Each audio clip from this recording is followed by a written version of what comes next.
Brought to you by Norder Supply, Great Western Tire, Scott Community Foundation, Deckmark Furniture and Appliance, Platinum H Insurance, Western State Bank, Red Barn Enterprises, Miller Veterinary Clinic, Richards Financial Services, Scott City Ice Center, Farm Bureau Financial Services Agent Neil Baker, Scott Recreation Commission, Precision Ag and Seed, Next Tech Wireless, Scott City Ace Hardware, True North Cafe, State Farm Agent Michael Trout, Plain Jans, Pioneer Communications, Pro Heating and Cooling, Lot Motors, United Wireless, Lewis Automotive Group, Beaver Creek Feeders, Scott County Lumber, Weathers Land and Livestock. Sports have Fairleigh this Feed amazing Yard, way First of National making a Bank, positive. Pro Adjuster, Scott County Hospital, Scott Pro, Security State Bank, Western Kansas Insurance, Wheatland Electric, Farm Bureau Financial Services, Hugh and Berta Benz, Turner Sheet Metal, Spuds Hunting and Fishing Supplies, Giftologist, Mom and Pop's Burger Stop, and the Scott City Booster Club.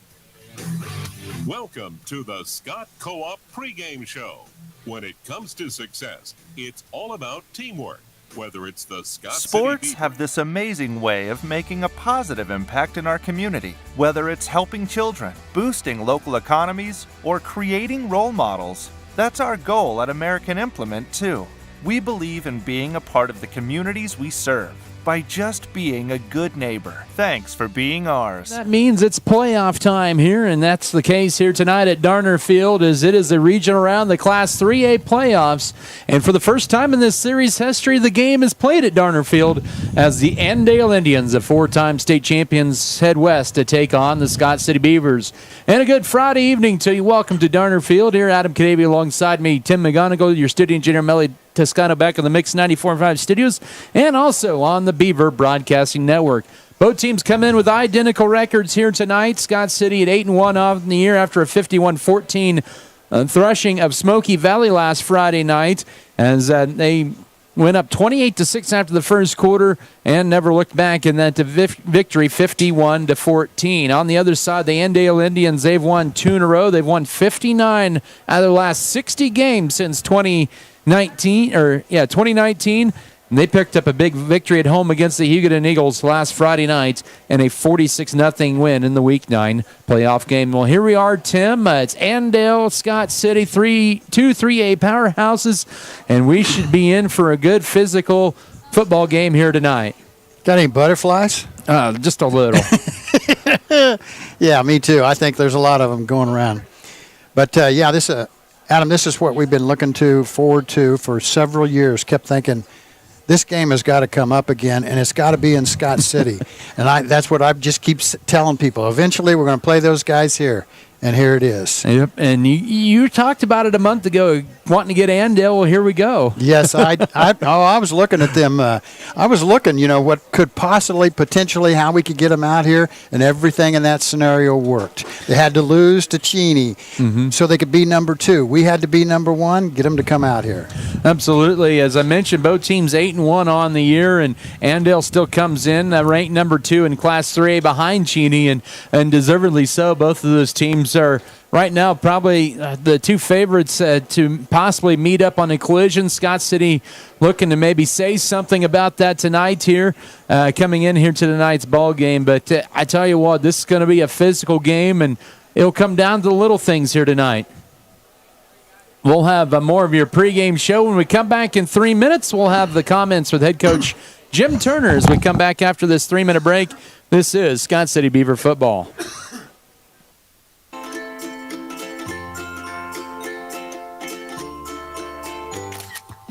You don't have to be a pro to capture memories this holiday season. At Next Tech Wireless, get the latest phones to share those precious moments. For a limited time, the Scott get City the new football team has had a very successful season so far, with a winning record of 8-1. I got the chance to speak with Coach Turner and some players about how they feel the season has gone so far, and about some of the areas our team is strong in. Well, I think we ran the ball pretty well. We've actually thrown the ball pretty well this year. So I think offensively we're a little more versatile. We have one primary ball carrier with the most yards and stuff in Colin, but I think we're pretty dangerous in some other areas too. But we've been real explosive offensively. We score quick. We haven't had a lot of long drives. We had a couple, which is good to see. But we've got enough speed to break some things open. Defensively, I think we've been pretty strong. They've been pretty disciplined. I think we've been really successful. We're 7-1. So I think we've had a very successful season so far. Well, I think not only in the line, but in the backfield, we're just really fast. You know, we're not as big as last year, but we're just way faster. And I think speed kills. That's, you know, definitely the most important attribute a team can have. You know, our line isn't huge, but they're really fast, and that's really all that matters. You got to be able to get to your blocks. We're doing pretty good. I mean, we got a junior quarterback that's doing very good for his first year. I mean, everyone's fast. Colin's fast, Cameron's fast, Avery's fast. I feel like our defense is very good this year. We've been really successful. I mean, our only loss, I feel like we could have and should have won. And I feel like as long as we play to our ability, there isn't really a team in Kansas that I think we can't beat. Well, our defense is really good. I mean, you look at our stats, almost every team we've played, we've allowed very little yardage, first downs, and not a lot of scoring. I mean, overall, we've done really well in really everything. Over this past weekend, the Beavers prevailed over the Smoky Valley Vikings with a score of 51-14. This means that they will go head-to-head with the 4-time state champion Andale Indians. Oh, they're going to be tough. I mean, it's Andale. They've lost one game in the last 4 or 5 years now, just a couple weeks ago. So they're going to be tough.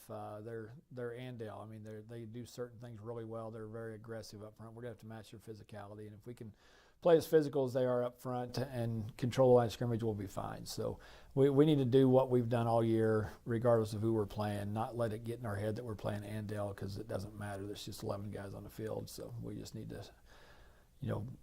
step up and take care of business like we have most of the year. So, I think we have to really get focused. I think the last 3 games we've played, they've been really poor opponents, kind of been playing down to opponents. So this week I think we need to have a really good culture. I think we need to be really focused. I think we all need to have the expectation to win the game, because I do think we're the better team, and I think we should be able to get the win as long as we can stay focused and have a good week of practice. The student section theme is Blackout on Friday. Students get in free thanks to the generosity of Pokey Feeders. Good luck, football players. For BBN, I'm Kalo Heineman. Andale Indians, and Coach, thanks again for joining me here this evening. I get 51-14 win over Smoky Valley to open up the playoffs last Friday night, and a game you dominated, putting up 28 first quarter points and never looking back. For considering everything last Friday night, how did you feel like the team came out and prepared and played? We didn't do everything right, but as soon as the game was over, we didn't even watch the film on Monday. We just moved right into Andale, so it's big week. Each week's big from here on out. If you can win, you get to move on. So that's the goal. So we focused more on Andale and kind of just left Smoky Valley, behind where it belongs. It was an opportunity for you guys to get up big early, which you guys did, going up 35-6 at halftime in that win. You were also able to kind of rest some of your starters and get some nicks and bruises healed up, and you got to feel like, other than maybe a couple season-ending injuries, about the healthiest you guys have been in a while. Yeah, we got Ryan Lotta back. He and Reed will probably play at center, both of them, but getting him back helps with depth on the line. Missing Avery, of course, and Bremen actually is back to moving around, running a little bit, so we won't see him.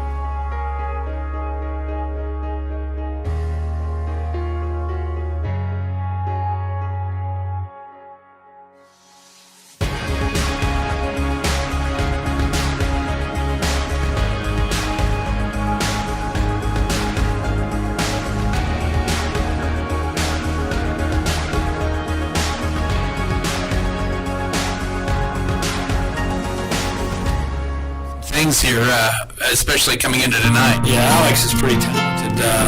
He's played great all year. He just hasn't got the touchdown receptions, but he's our best blocker on the edge, receiver out there. I mean, if we break a play for a long run, he is somewhere in the vicinity blocking somebody, so he's very important to our team, whether he's catching a touchdown pass or not. They all like to catch touchdown passes, and we like to see it too, but he's good even besides that. Once again, it is Coach Jim Turner here, pregame tonight. Scott City facing the Andale Indians, and Andale comes in still as a defending champion. They've won the last 4, and they come in with an 8-1 record as well. A big win over Hugoton last Friday night, 46-0. That game they had 2 pick sixes, I believe it was, and I believe a kickoff return as well. But take a look at the Indians. They're still a pretty deep team, and they play a lot of players. Yeah, you're 4-time state defending champions. There's a reason for it. They got 80-some kids out, so they just keep coming, So they're a tough opponent. They're going to be really tough for us. We're going to have to play well. If we play well, we feel good about our chances, and, we just just got to come out and play well. We can't have a bad quarter. They score in every facet of the game. Special teams. I've seen a punt return also in there. Besides the 2 or 3 kickoff returns we've seen on film, interceptions for touchdowns. They do a little bit of everything. So we got to take care of the ball, not turn it over, and do what we're capable of doing. And they like to kind of run the T formation that they call it the robust offense as well, and they do the sugar huddle quite a bit quicker as well. And do you feel like seeing a run-heavy team like you did last week with Smoky Valley kind of prepared you a little bit for what to expect tonight? Well, it gave us a chance to play the defense we're going to play tonight, so we got a extra week to work on it there. Against that set, they break out in some other stuff, so we'll have to switch our defenses up. But they're going to hustle the line. I don't know if they're not a dead sprint to get the ball, but they're up there and snapping it pretty quick, but then they're also going to go to a hard count, so you got to be really disciplined. We don't want to get a bunch of offsides. They're also going to quarterback sneak it every time they think they have a chance. So I don't even know if it's called sometimes, or if he just thinks it's open and he runs it. So we've got to be able to protect against that also. Interestingly enough, this will be the second straight week you see a 3-4 defense, maybe a little bit different this week just with the speed and maybe a little bit more blitz packages that Andale presents. Yeah, it's a 3 front, but they're bringing somebody off the edge every play, so it's more like a 4 front. He's just out there wider, and you got to know where he's at. If he's not out there, depending on formation, he'll come from the inside. So, they're bringing somebody. So they're bringing 4 guys, every play, unless it's, I've seen a few times late in the game where passing situation, they might only bring 3 and drop everybody else. Well, a big-time game here, and with the hype of Ando coming in here, how tough is it maybe for your team, for your players especially, maybe not to get, over anxious or get kind of the adrenaline going too much? Well, I don't think the stigma of Andale is going to come in here and beat us. These kids have been in high school 4 years. They know about Andale, but haven't played them. So we got to get on the field. We got to make some things happen early that are good for us. And feel good about ourselves, and then get after it. And we got to match your physicality up front, which we've done so far this year pretty well with teams. So if we take care of that, I like our chances. We've just got to come out from the start, ready to get after them. Should be a fun one here tonight at Darner Field as Scott City hosts Andale in the region around the 3A playoffs. Coach Jim Turner joined me in the pregame. Thanks again for the time, and good luck to you guys. All right, thanks, Adam. Now it's Scott City Beaver Coach Jim Turner. Your pregame interview brought to you by Farm Bureau Financial Services with Hugh Berta-Benz and Scott City and Leota. Well, more to come in your pregame show. We'll break down the matchup, bring starters, keys to the game, and the kickoff after this timeout. This is Scott City Beaver football. Excuse me, let's go another 3 minutes, please. 3 minutes. They now have the comfortable sealing memory foam pillow. Oh, and don't forget to check out their new home decor. Come in and see their top lines of furniture and appliance from Lazy Boy, Sealy, GE, and Speed Queen. Deckmart Furniture and Appliance has 2 floors of quality furniture and appliances for every room of your home. Stop and see what's arriving daily at Deckmart Furniture and Appliance on Main Street in downtown Scott City, where they service what they sell. At First National Bank of Scott City, we look forward to helping you manage your finances with our quick, secure, and convenient.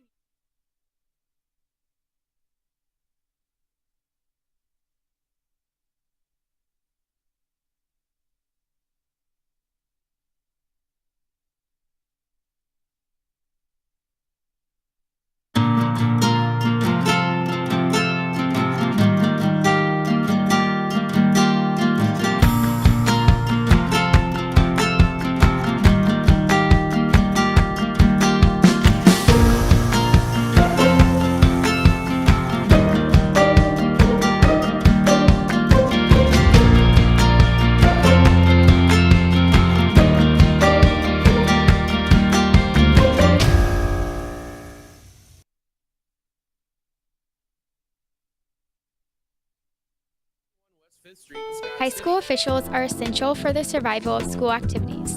Unfortunately, the number of high school officials is dwindling. Without these hardworking personnel, there would be no Friday night football games, no high-energy basketball games, as well as no games or meets for any other sport. Please help the survival of high school sports by becoming a Acacia official today. This is Ariana Coker from Shawnee Mission West High School with a message from the Kansas State High School Activities Association and the Student Advisory Team.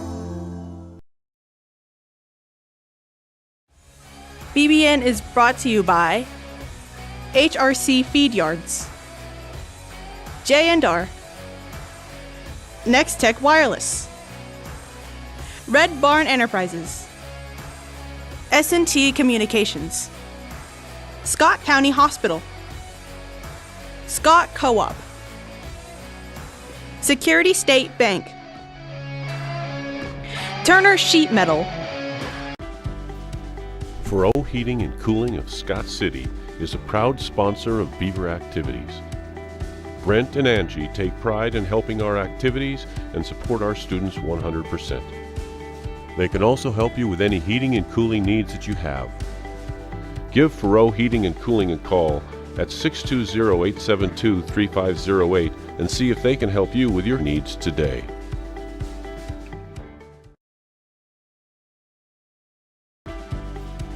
Furrow Heating and Cooling of Scott City is a proud sponsor. Fairleigh Feed Yard is dedicated to investing in our facilities and staff to provide the best experience possible for the cattle feeder and, in the end, the consumers of our product. We are always in the market to purchase corn and other commodities from local producers. Call our office at 620-872-2111 for current pricing. Our dedicated employees and their families are very important to us, and we are proud of their children that are current beavers and individuals that will grow into those roles in the future. Fairleigh Feed Yard is privileged to support Scott City youth and are honored to cheer on the Beavers.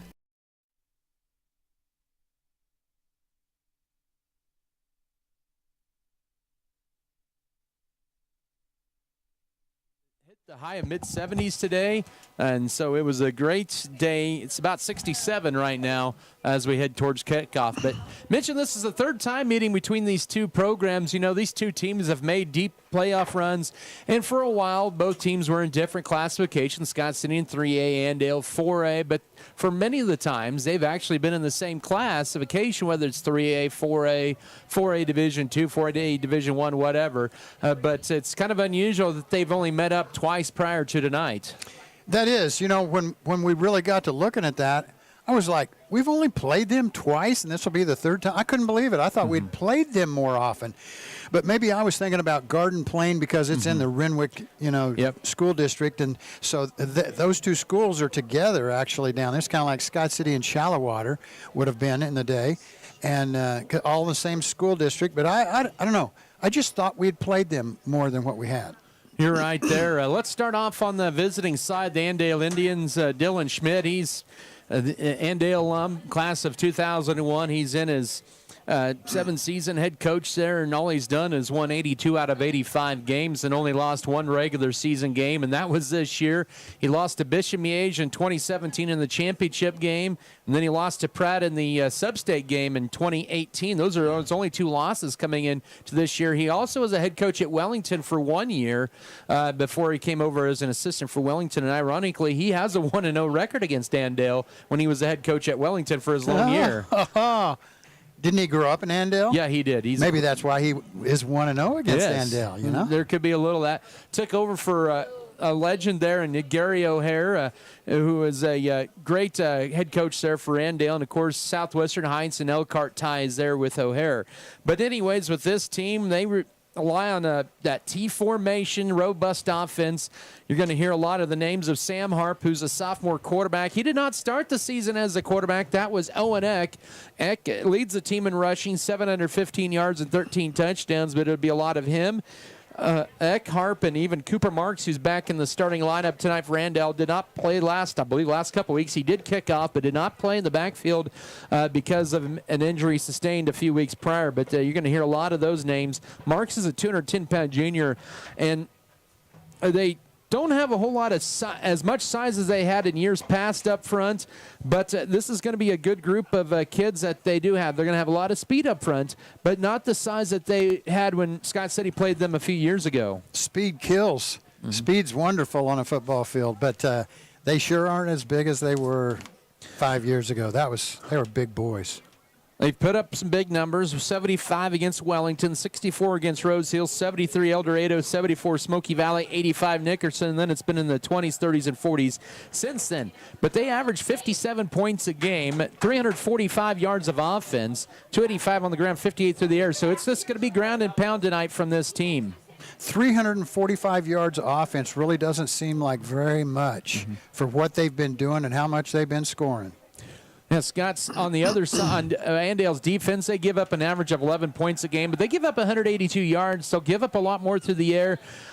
rush, it's a little bit fool's gold deceiving. They give up an average of 39.5 a game, but against Nickerson and against Smoky Valley, they held those teams well under. They were in negative yardage, like 30 and 20 yards, I think, negative at rushing in those games. So that's a little bit of a deceiving mark there, but it's still a good rushing defense, and they'll run that 3-4 defense. Their defensive coordinator, Tim Fairchild, he has been the defensive coordinator now all 3 meetings of this series between Scott City and Andale. Even in 91. Yes. Is that his kid that's playing college yes, or pro?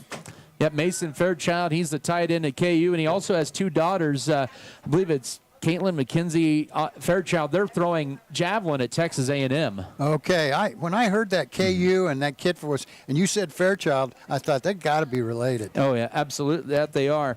They'll run a 3-4 defense. They'll send a man a lot every time, and it's mainly Ian Awad, the 180-pound senior inside linebacker. But they like their players that they have. They have 13 non-offensive touchdowns, and most of those have come on pick sixes, a couple of fumble recoveries, and a couple of kickoff returns this year. Part of the defense and the non-offensive scores for Andale this year. Scott City, they got 2 non-offensive scores last week, and that hasn't happened in a long time and for them last week, and I thought that was huge for the Beavers in their victory over Smoky Valley. It was pretty wild that Scott City only ran 20-some offensive plays. Or the first team only ran 5 plays since the first quarter. Yeah, I know, Adam. We were talking about that.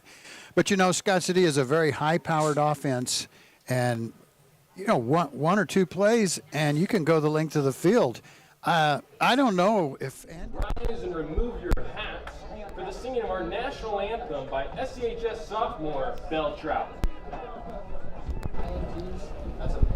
Oh, say, can you see by the dawn's early light what so proudly we hailed at the twilight's last gleaming, whose broad stripes and bright stars through the perilous fight o'er the ramparts we watch were so gallantly streaming, and the rockets echo, the bombs bursting in air, gave proof through the night that our flag was still there.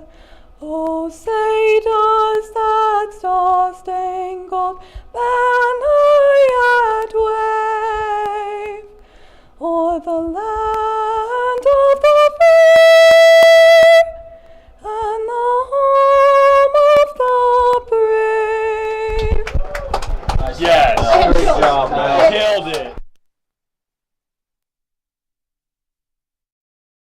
Fairleigh Feed Yard is dedicated to investing in our facilities and staff to provide the best experience possible for the cattle feeder and, in the end, the consumers of our product. We are always in the market to purchase corn and other commodities from local producers. Call our office at 620-872-2111 for current pricing. Our dedicated employees and their families are very important to us, and we are proud of their children that are current beavers and individuals that will grow into those roles in the future. Fairleigh Feed Yard is privileged to support Scott City youth and are honored to cheer on the Beavers.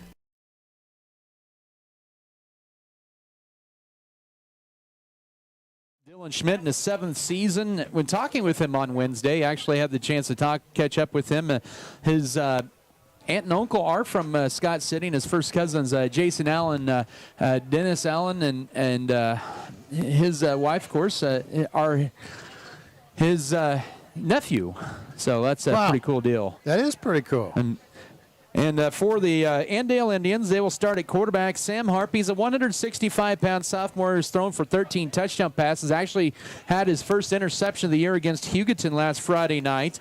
At the backfield, it'll be Owenek. He is committed to wrestle at the University of Oklahoma, and Oklahoma will be a Big 12 wrestling institution still next year. He's a 170-pound senior. He's a 3-time state wrestling champion, but he has 715 rushing yards and 13 touchdowns. He started the year out at quarterback for the Indians. Gage Prosser is another running back, 180-pound senior. Cooper Marks, who has not been active the last couple of weeks, he'll get the start in the backfield tonight. He is a 210-pound junior.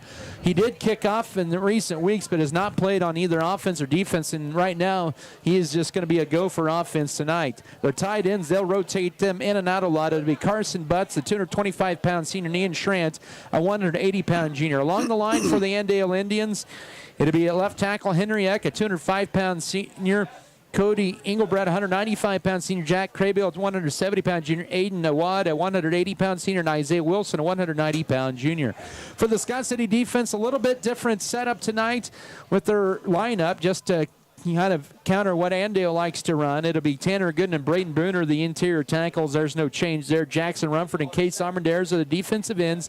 In the linebacking court will be Colin McDaniel, Oscar Mendez, Griffin Edwards, and Tracer Chapman tonight. The corners will be Alex Tarango and Brooks Bailey, and the safety is going to be Camden Vogelmore tonight. He's been there a lot the last couple of games. Those are your starting lineups, and they are presented here tonight by State Farm agent Michael Trout. So Andale's still warming up, like they're running some of Scott City's plays, it looks like a little bit here. Or no, actually they're running their own plays, but we're going to run keys to the game here presented by State Farm agent Michael Trout. When you go to the proven winner, he comes to insurance. They score big with their policyholders. When Scott City has the football and we have opportunities to score, we need to score. TDs, field goals, extra points. Every time we have an opportunity, we need to get in the end zone. The other thing is we need to minimize our self-destructiveness that's been going on all season long. Penalties, turnovers, missed tackles, and blocks. In other words, it's called discipline. So those are my keys.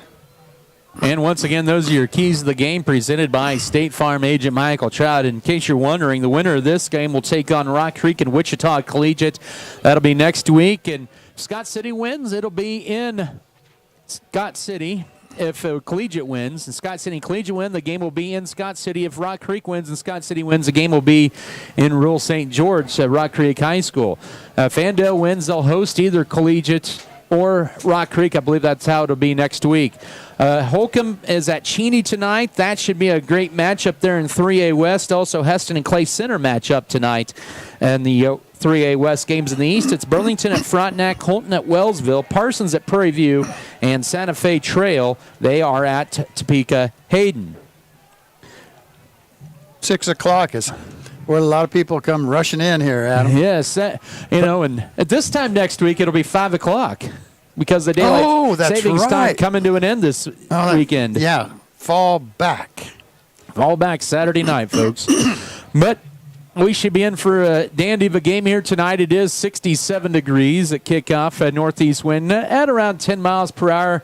Not a heavy breeze. It was a little bit stronger earlier here tonight, but it should be a fun one here tonight. And oh, man. Yes.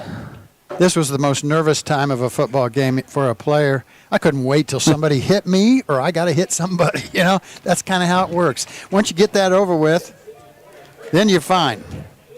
All right, so there we go. Scott City won the toss. They elected to defer to the second half. They'll defend the north end zone. It'll be Andale ball coming up here to begin this ball game. So Andale will have the ball first. We'll see that big rushing attack. And another big key tonight for Scott City, especially in the interior line, those starting defensive tackles, whoever's in there, defensive tackle, they have to stay low. That's how you make piles against a team that loves to run between the tackles. Well, one of the things that even in warm-up here, their down linemen, on each side of the center are in a 4-point stance. That means they've got both of their hands on the ground. That means they're really low already. That's what you're getting at. Low man usually wins the ball, or low man wins the battle is what I should say. All right, we're here on KSKL Scott City. The Beavers tonight in their home dark blue tops, the navy blue tops, the Columbia blue pants and helmets, SE decal on the left side, and the jersey, or on the right side, the jersey number on the left. Andale on the road, white uniforms, black numbers, gold trim. The Tomahawk Indian on the side of their black helmets, and they do have black pants. It is Jackson Rumford who will kick it off from the 40-yard line. Deep to return is Owen Eck, as well as Sam Harp. Hope you enjoyed this broadcast wherever you're tuning in. Great crowd on hand for a 6 o'clock kickoff. He's waiting for, there, he got the play clock finally to change to 25. And here we go, and this regional playoff game is underway. A high end-over kick. It's going to be taken by Harp at his own 8, up the middle, 10, 15, right side, 20, 25. Uh-oh, here he goes. And Andale's going to have a kickoff return for a touchdown right off the bat. A 92-yard kickoff return for Sam Harp. They did it against Cheney in Week 7, and 3 weeks later they do it again. 14 seconds in, it's Andale 6, Scott City nothing. Wow. I watched that highlight when they played Wellington, too, first game of the season. And, boy, they came right up through the middle, and it was quick and fast, and we didn't have anybody out running. That is their 14th non-offensive touchdown this year and their 4th special teams touchdown, and they always go for 2. Most of the time they'll kick once in a while the extra point. The ball will be at the 3-yard line, middle of the field. It'll be Owen Eck checking out, and then will be Hunter Grimes, another tight end. They may go to a 3 tight end package here for the 2-point conversion. Nope, they'll split a receiver out to the right. This will be an I formation from the 3, and they'll toss it right side, turn it up. There's holding. And they do throw the flag late. The official could not get it out of the pocket there quick enough. The extra point or 2-point conversion was good. Oh, man. That's the thing. I hope they call that all night long. Man, that was just so obvious from where I was standing. Holding on Andale. So the 2-point conversion will be retried from the 13-yard line with 11:46 to go first quarter. Boy, Andale got a hat on that kickoff return, didn't they? They did, Adam. There was a huge hole there. Yeah, it's unfortunate that happened, but you know what? We have the same potential to do it back, and we have come close on our kickoffs to running them back. Scott City's defense this year on 2-point conversions is 3 of 8. They were 1 of 2 against Smoky Valley last week, and the one that Smoky Valley made was against Scott City's second unit late in the ball game when time ran out. So from the 13, middle of the field, they'll line up in their robust set. Play fake, rolling to his right is Harp. He's under duress, throws it up for grabs, and the pass is going to be caught for the 2-point conversion. And with the catch is going to be Hunter Grimes. What a catch and tough coverage. 8-0 Andale. We've played 14 seconds. The Indians to kick off in 30 seconds. This is Beaver football. Life is all about your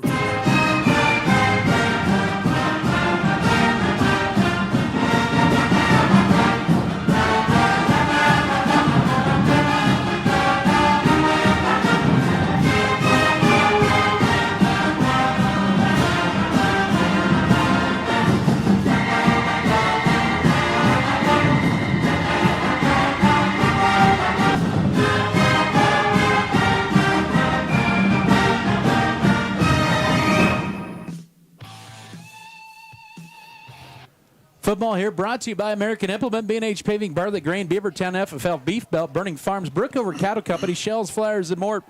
Glitz Diesel Repair.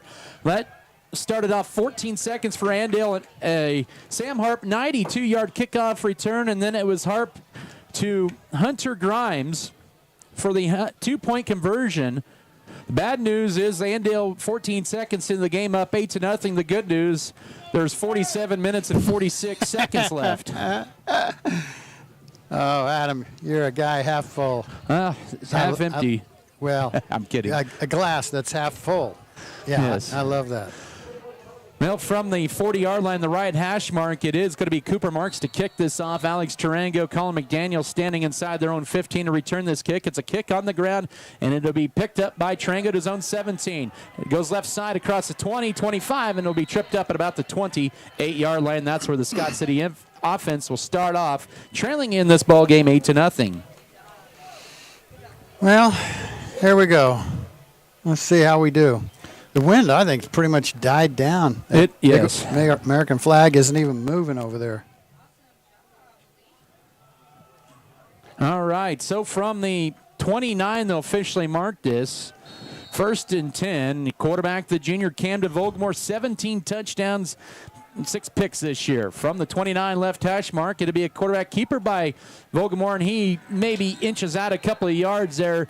Andale was right there right away to make the tackle. That was Sam Harp from his cornerback spot. And a gain of a yard, they'll say, to the 30, 2nd and 9. Well, that was a quarterback carry all the way, and he had all the running backs up there ahead of him, too. That's how come the cornerback could get in there. 2nd and 9, 30-yard line, first minute of this ball game, 8-0 Andale. Vogelmoor rolling to his right on 2nd down, looking downfield, and he is going to throw it for Rumford. He'll make the catch, and he'll have the first down as he sidesteps one and sidesteps almost a second. He'll take it to the 43-yard line. Hanging on to an ankle that time was Landon Harp on a gain of 13 on the pass play. 1st and 10, Scott City. Vogelmoor played that really well. He rolled it out, came to the right, and then he got around, defensive end, cornerback, whatever it was there. And then he kept looking back to the middle. Rumford was covered, and then all of a sudden he wasn't. 1st and 10, Beavers 43-yard line. 8-0 Andale lead, early ball game. Counter left side, and McDaniel breaks through one tackle, now turns it upfield and makes something out of nothing. When it looked like it was going to be a 3-yard loss, he'll net 2 on 1st down. It was Cale Andry, the 175-pound junior, on the tackle, 2nd and 8. That was that inside reverse. Somebody for Andale got great penetration and was back in there and thought they were going to have a 3 or 4 yard loss on that, and then McDaniel did a good job of reversing his field and coming to the right side instead of going left. And actually, Landon Harp on the tackle. Yeah, it was a defensive tackle. Colton Fowler, he's wearing number 41, the nose tackle. 2nd down and 8, play fake. As Vogelmoor goes left, now he's under duress, and he is going to be brought down inside the 40. And on the sack that time, it was Gage Prosser off the edge, and it's going to bring up a 3rd down and long for Scott City. Well, was it 41 that got him? And Fowler. Fowler, he got away from. Nope, it was Prosser.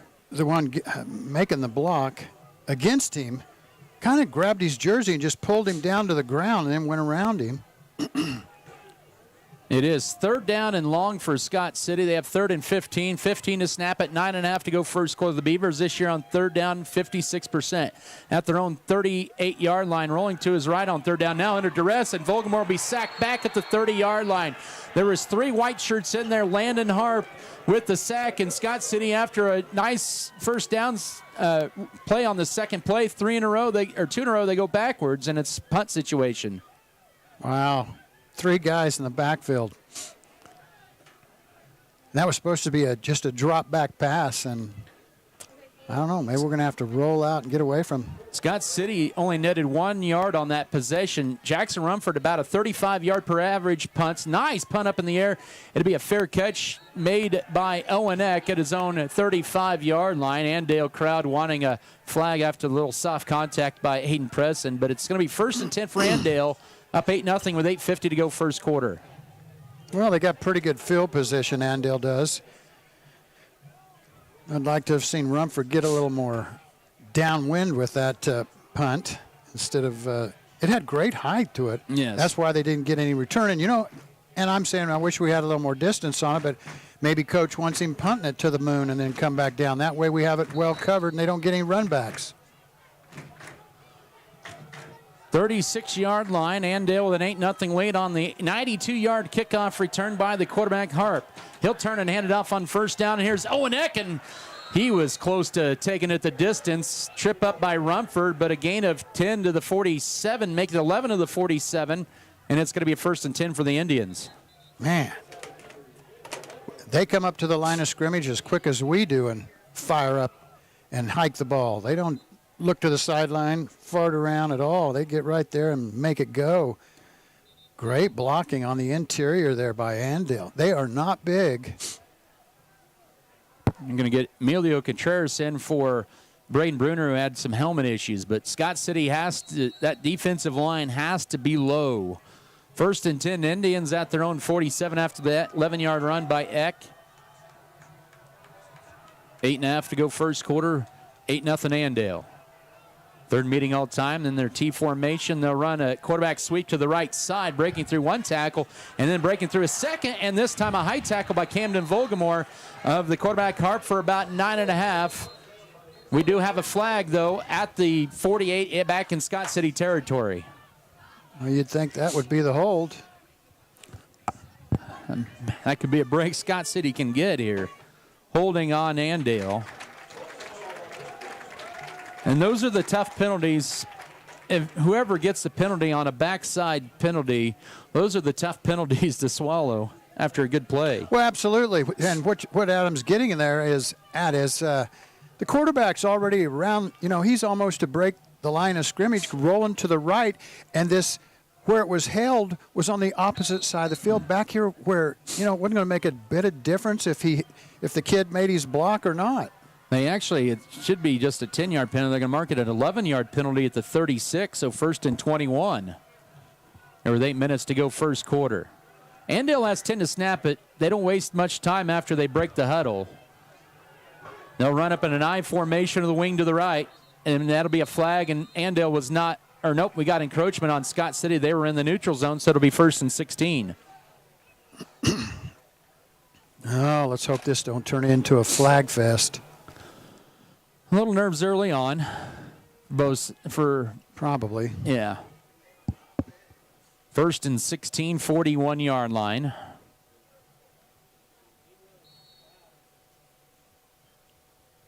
But if the kids on both sides are going to do the penalties, I hope they call them, Absolutely. Let's stop it. First penalty on Scott City. Center hovers over the ball. And we now have another flag, and I think this one is on Andale this time. They were in the neutral zone on the left side on the snap. The last 2 times I've had my binoculars right on the center, and I was going to watch the guards and see what was going on, and I've missed both of them things. That left tight end, looking at it, was in the neutral zone. He lined up in the neutral zone? Yep. Well, they're sure trying to make the line straight. You know what I'm talking? Instead of in pro football where they're all got the wing thing going on, the angle. So we're back to 1st and 21. We've had a lot of time run off the clock. Here's the T formation, and Scott City stuffs the play, but Eck breaks through a couple of tackles, but not a third. As the Cavalry Beavers drop him for a gain of 1 of the 37. Tracer Chapman and also Camden Volgamore on the stop for a gain of 1. Well, Owen Eck. Owen Eck is a tough kid to bring down. Didn't you say he's a wrestler? Yes. Yeah, he wasn't going to have no takedowns against him there, it looked like. But was that a linebacker of ours that come up and stuffed that hole and hit that blocker back into him? Mendez, yes. To start with? So it'll be 2nd and 20 here as we are moving quickly into this first quarter. 6:40 to go. 13 to snap, an I formation, receiver left. They'll fake the toss left. They'll go to the right, a tight end drag, and get it hit as he throws it. The pass is going to be sailing wide and incomplete. Jackson Rumford drilled the quarterback, Sam Harp, and he is still down. Well, he might have gotten the wind knocked out. He waited to the very last second to throw that. Rumford at first wasn't hurrying. He was just going to try and jump. All of a sudden, he just decided, I'm going to plant you, kid. And he hit him as he threw the ball. And Adam, that kid's feet come up in the air, and he buried him into the ground. He is coming off pretty slow.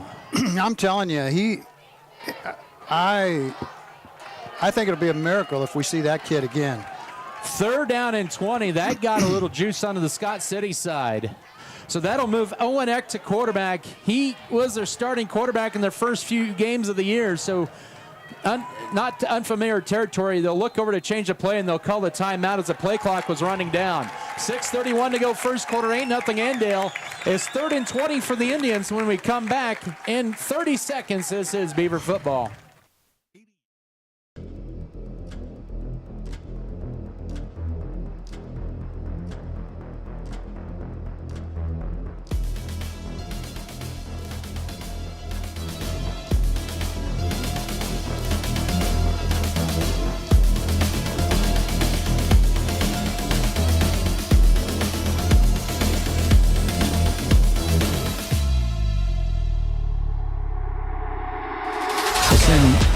motion, fake the toss, counter left side. This is Colin McDaniel, 35-40, 45 midfield, 45-40. There he goes against the block. Outside the numbers, 20-15. Yes, touchdown Colin McDaniel, and touchdown Scott City.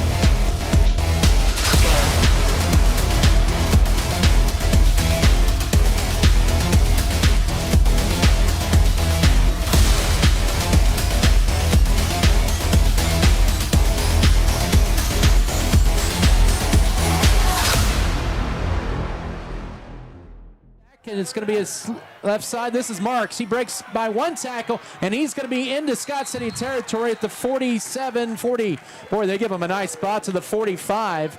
And that's going to bring up 4th and 2 on an 18-yard pass play from Owen Eck to Cooper Marks. And they're going to go for this. Yeah, I figured they would. Boy. That was a great mark. You could see where he slid out of bounds. I thought they gave him a couple extra. It's going to bring up a big 4th and 2 this year. Scott City's defense 48% on 4th down. At the 6:21 mark of the first quarter, they'll toss it right side, a high toss, and it's going to be getting the first down on 2nd and 3rd effort. Landon Harp, he broke through a tackle a couple yards back, but he takes it to the 41-yard line for 4. Yeah, he never gave up. He just kept going. And instead of coming into the middle against Scott City and going the shortest distance to try and get that 2 yards, they went around the right end, and we almost had him. And Mendez almost had him there, and then they almost had him at the line of scrimmage. So it's a 41 of Scott City right hash mark, 8-0 Andale. 6 minutes to go first quarter of play here at Darner Field in Scott City. Indians line up in their 2 tight end T formation. Eck will hand it off left side, and this is a nice run on first down across the 35 to the 34-yard line for Gage Prosser. Upended that time by Oscar Mendez, but not before a gain of 7. Well, the most important down in the game of football is first down. And if you can get 7-8 yards on first down, it leaves you a lot of playbook to use. 2nd and 3, 34-yard line right up the middle of Eck. He's got the first down inside the 30. This is pretty much quarterback sneaking all the way to the 28-yard line, a gain of 6. Man, why don't they just come out and do that every play? They could. And take turns playing quarterback if we can't stop them. If anything else on that proves to the defensive line why you got to get low and make a pile. Yeah, it was like a wedge, and away they went. 5 minutes here, first quarter, 8-0 Andale on the march at the Scott City 28 to be quarterback keeper left side, and tackle made by Bruner and also Alex Tarango, but not before a gain of 5. Make it 6 to the 22-yard line. Coach Jim Turner is not happy with his defense. He's going to call a timeout and settle the troops down with 4:49 to go first quarter. We'll take a 1-minute break, 8-0 Andale. This is Scott City football.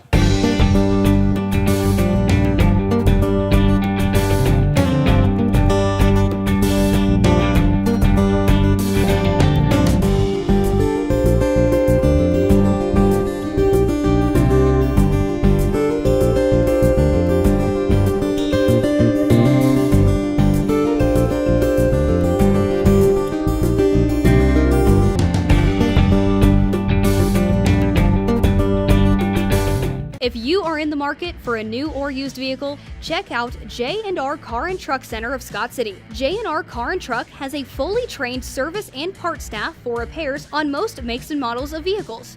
Locally owned and operated, J&R Car and Truck Center provides new and used vehicles. Stop on in and check out jrcarandtruck.com for your next vehicle. J&R Car and Truck Center, your Chevrolet and GMC dealership in Scott City. Equal housing lender. Hey, bring it back. 9th play of the drive out of the timeouts. Quarterback keeper by Eck is right at the first down, sticks into the red zone as they've run it the same play pretty much 3 times in a row, Tim. Yeah, it is. He's carried it 3 times in a row. Now, the one he faked the handoff. The 2 of them have been just straight. Oh, surely they're not listening to me, and I'm calling plays for them. That's what I said. The ball, yeah. You know how it is in football. If you can't stop something, keep doing it. This is a 4.5-minute drive, 10th play of the drive for Andale to the Scott City 18. The Beavers had Andale on 3rd and 20, but an 18-yard pass play made that one shorter. Now inside the 10, it's going to bring up 1st and goal and a handoff left side to Gage Prosser. So he takes it from the Scott City 18 to the 4-yard line, 1st and goal. Slashing us pretty good at the moment. Good blocking. When's the last time you seen a T formation, Adam? Andale. Yeah, no 2018. kidding. Man. 5-yard line, 1st and goal for the Indians. They'll hand it off left side. This will be Prosser. He'll spin his way in. Touchdown, Andale. Gage Prosser from 5 yards out puts the Indians up 14-0 with 3:58 to go first quarter. And we have an injured Indian on the turf at about the 2-yard line. I'm wondering if it's that 34, Adam. Looks like a 3 on this side. You might be right. And did you tell me he hadn't played the last 2 games? He only did kickoffs. So didn't play offense or defense. Yeah, he's hurting. So they lost already their quarterback, Sam Harp, on this drive. And they may be losing their second skill player. But he's up, and that is Cooper Marks. He had the big 18-yard reception that set up a 4th down and 2 on this touchdown drive that went 11 plays, 64 yards in almost 5 minutes. He was holding that right arm up close to his chest, so maybe his issue is elbow or shoulder on the right side. Maybe that's the reason why he didn't play the last couple of games. That could be. I don't know. Andale will go for 2. They already converted 1 after their opening kickoff, and this is Scott City's largest deficit of the year at 14. They'll look to keep it that way. Ball will be at the 3-yard line. They'll split up. Kaiser the right in an I formation, tight end right side. Back to pass, it'll out go. Nice deflection that time by Alex Tarango to deny the 2-point conversion. It is Andale 14, Scott City nothing with 3:58 here in period 1. The Beavers to receive in 30 seconds. This is Scott City football. At American Implement, we know that our farmers and ranchers are getting up and going to work every morning to provide food, fuel, and fiber for the world. And even though time and technology keeps us constantly changing, one thing will always remain the same. We promise that we'll continue working right beside you. We appreciate all that you do for our country and our communities. From all of us at American Implement, thank you, and may God bless the American farmer and rancher.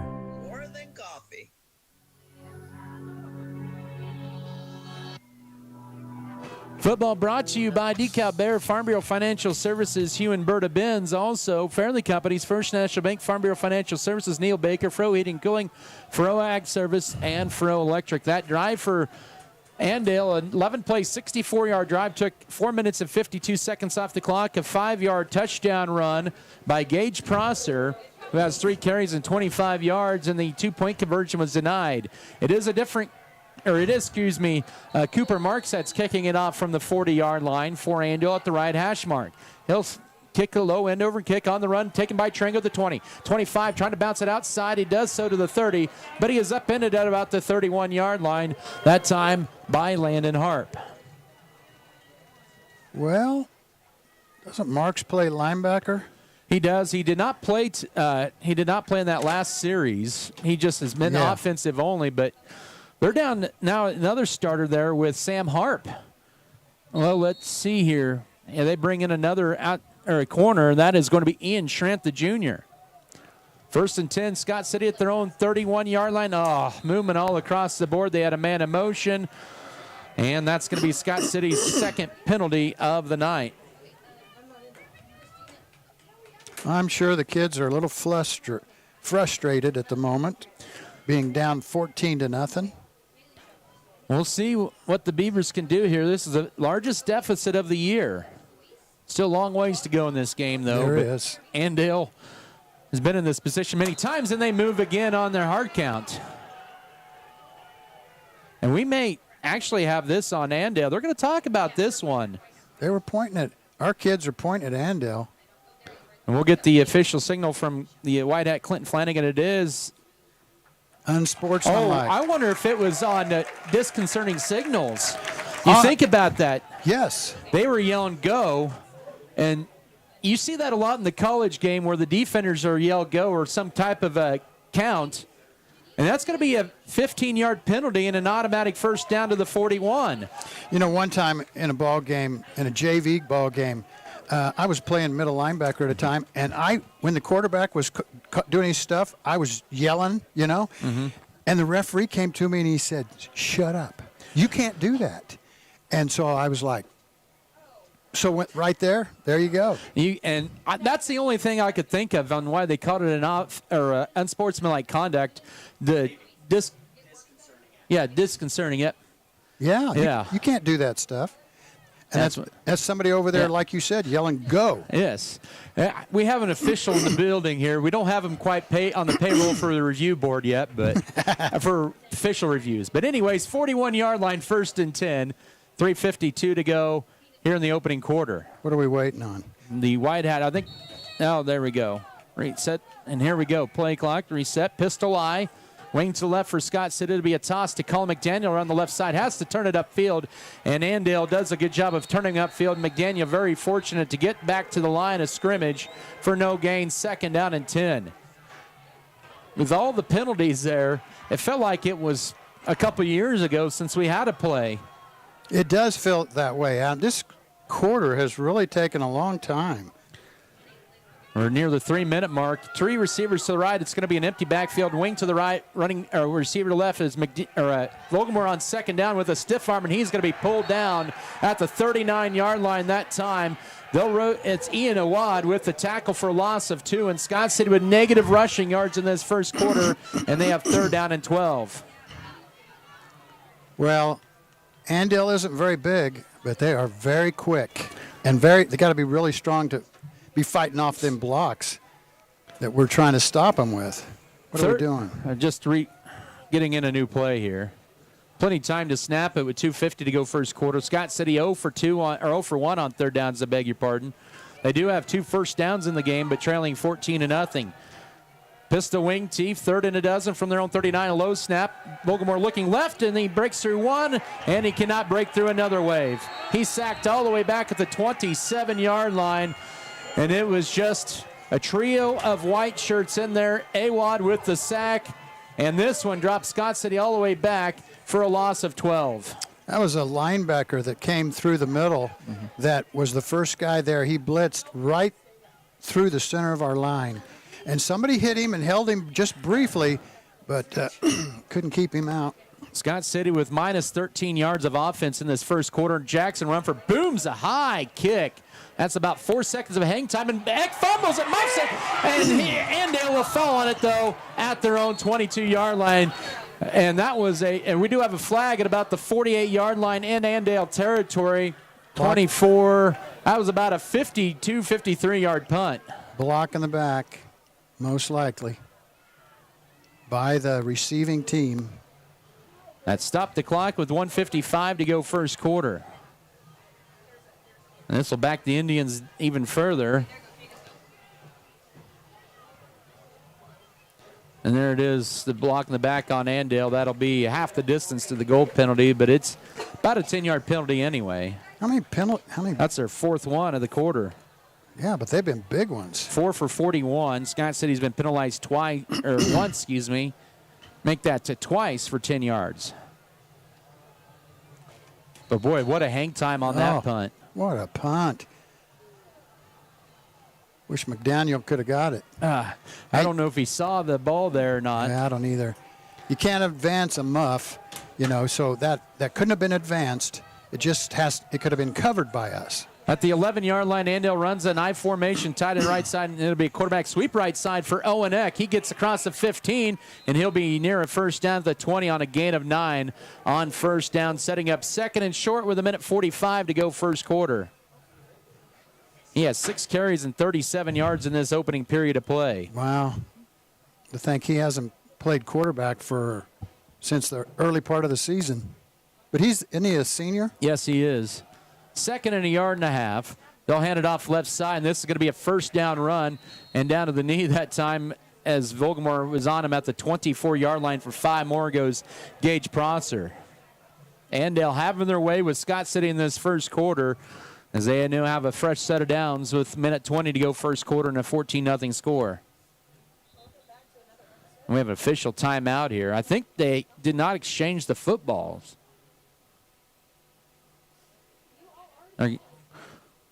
Coach Dylan Schmidt actually brings out a new football. They did not exchange the football. They were playing with the Scott City football. Well, the kids didn't know any difference. 1st and 10, 24-yard line, minute 12 here in the first. Andale's going to change the play at the line. 18 to snap it. It'll be up the middle this time, and he gets about 3 to the 27. Tanner Gooden with the tackle. 2nd down and 7. That's a little better on the quarterback sneak instead of 6 yards. Are we still playing our four-man front? Yes. 2nd down coming up.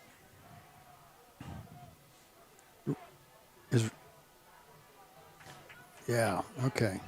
2nd down and 7. It'll be a keeper by Eck. He'll go up the middle, and he's got a 1st down and more as he takes it across the 40. Case Armendariz. Oh, we're going to have a late flag on that one. Well, Case Armendariz and Eck were having a nice, unpleasant chat. I thought their guy pushed our guy first. Our guy got caught when he pushed. Always the second one. I really think they ought to call it on both of them. Dead ball and sportsmanlike. That was a 17-yard run, or make that a 17-yard run plus the 15-yard penalty. No, that's what the coaches always tell you. If somebody does something, don't do something back because you'll be the one getting caught. 16-yard run, and then the 15-yard penalty. Just like that, Andale's in the Scott City side of the 50 with 20 seconds to go first quarter. I wish we could play these guys every year. It would help to understand them a little bit more. And Andale, let's see if they do get one play off here. They lead 14-0, but have had no problem moving the football. They will run one more play. Eck will toss it right side on 1st down to Landon Harp. He'll turn it upfield across the 40 to the 39 for a gain of 4, as that'll close out the first quarter of play. Andale 14, Scott City nothing. 12 minutes in the books here at Darner Field, the second quarter. When play resumes here in 1 minute, this is Beaver football. Operation Pays, on the field and in life. I'm Michael Trout with State Farm in Scott City. If something happened and you weren't here tomorrow, would your family be provided for? Life insurance is just the right thing to do, the way to be prepared. Stop by or give us a call at Michael Trout State Farm. We can work with you to find the best life insurance plan to fit your needs or to make sure you have enough. This isn't something to put off another day. On the field of life, be prepared. Michael Trout State Farm, Scott City. Like a good neighbor, State Farm is there. Are you looking for a new banking relationship for your business or farm operation? Hi, this is Tyler Whittam, President of Western State Bank. By partnering with us, you'll benefit from quick, local decision-making with flexible terms and customizable solutions. Personalized service you expect from your hometown bank, and all the technology and convenience you'd get with a big bank. We've been around for 50 years and we aren't going anywhere. If you're looking for stability, Western is where you belong. Visit with our loan officers today. Western State Bank, member FDIC, equal housing lender. Back here at Darner Field in Scott City, and actually the first quarter has not ended. There was a holding call on Andale from the spot of the foul to be 1st and 16 when play here. We'll have an untimed down in the first quarter. Andale up 14-0. And then they'll flip sides of the field, and hopefully it'll be 2nd and long or a turnover. They'll run up in their T formation, and then Andale moves, I believe, and sets up 1st and 21. So they'll actually be credited with their 6th penalty for 56 yards in the first quarter. I wonder if this is uncharacteristic of them. It could be. You know, I have no idea if they, I don't know what their team stats have been all year long, but they're like melting down out here with all this holding and they may be not used to. It's a different style of officiating. I remember last year with Smoky Valley, they were not happy with a lot of holding calls when they came here last year. Yeah. So, I mean, it's just territorial. 1st and 21. Eck will drop back to pass on 1st down. Throws it right side. The pass is going to be caught, and out of bounds will go Gage Prosser at the 37-yard line. It ends up being a 16-yard pass play on the final play of the first quarter. So Owen Eck has come in relief at quarterback and has thrown 2 completions for 34 yards. That one to Prosser for 16. I was surprised, as you know, the pass was not a rocket, wasn't a clothesline going out there. It's kind of up and over, you know, and took a long time to happen and get to the. I was just surprised one of our guys didn't come up and knock it down or intercept it. I mean, I don't know. Well, and to be fair, they had 2 or 3 guys in that pattern. They had one short, the guy that caught it in the middle, and they had another guy down long. And so by overloading that box area, that's probably what happened. But, you know, from our viewpoint, it just kind of looked like, okay, why didn't somebody knock that one down? 2nd down and 4 after that play. We want to thank Z Bottling all season long for providing water to us in the broadcast booth, and we appreciate them for doing that. And don't forget to come by there for custom labeling, high-quality H2O Z Bottling. And you can actually go in there and sign up to win some prizes during the month of December. And you can also sign up daily on their Facebook page. So cheers. Z Bottling. Yep, cheers. We'll need a lot of H2O here to try to get going here. 2nd and 4, and play resumes here at the 37 of Scott City. It'd be an Owen Eck keeper right side, 1st down and more, 25-20, 15-10, 1st and goal, as Colin McDaniel will take him down at the 8 for a gain of 20 or 31 or 30 yards. Well, on that one there, you know, he really didn't go between the guard center. He backed it up and then come around and kind of went off tackle. Interesting. Well, it's probably frustrating, as Scott City has had them twice in this game at 1st and 20 or larger, but have not been able to get them off the field. And we're going to have another timeout here. This will be taken by Andale with 24 seconds into the second quarter. They're down to 1 timeout. Let's take a quick 30-second break. This is Beaver Football.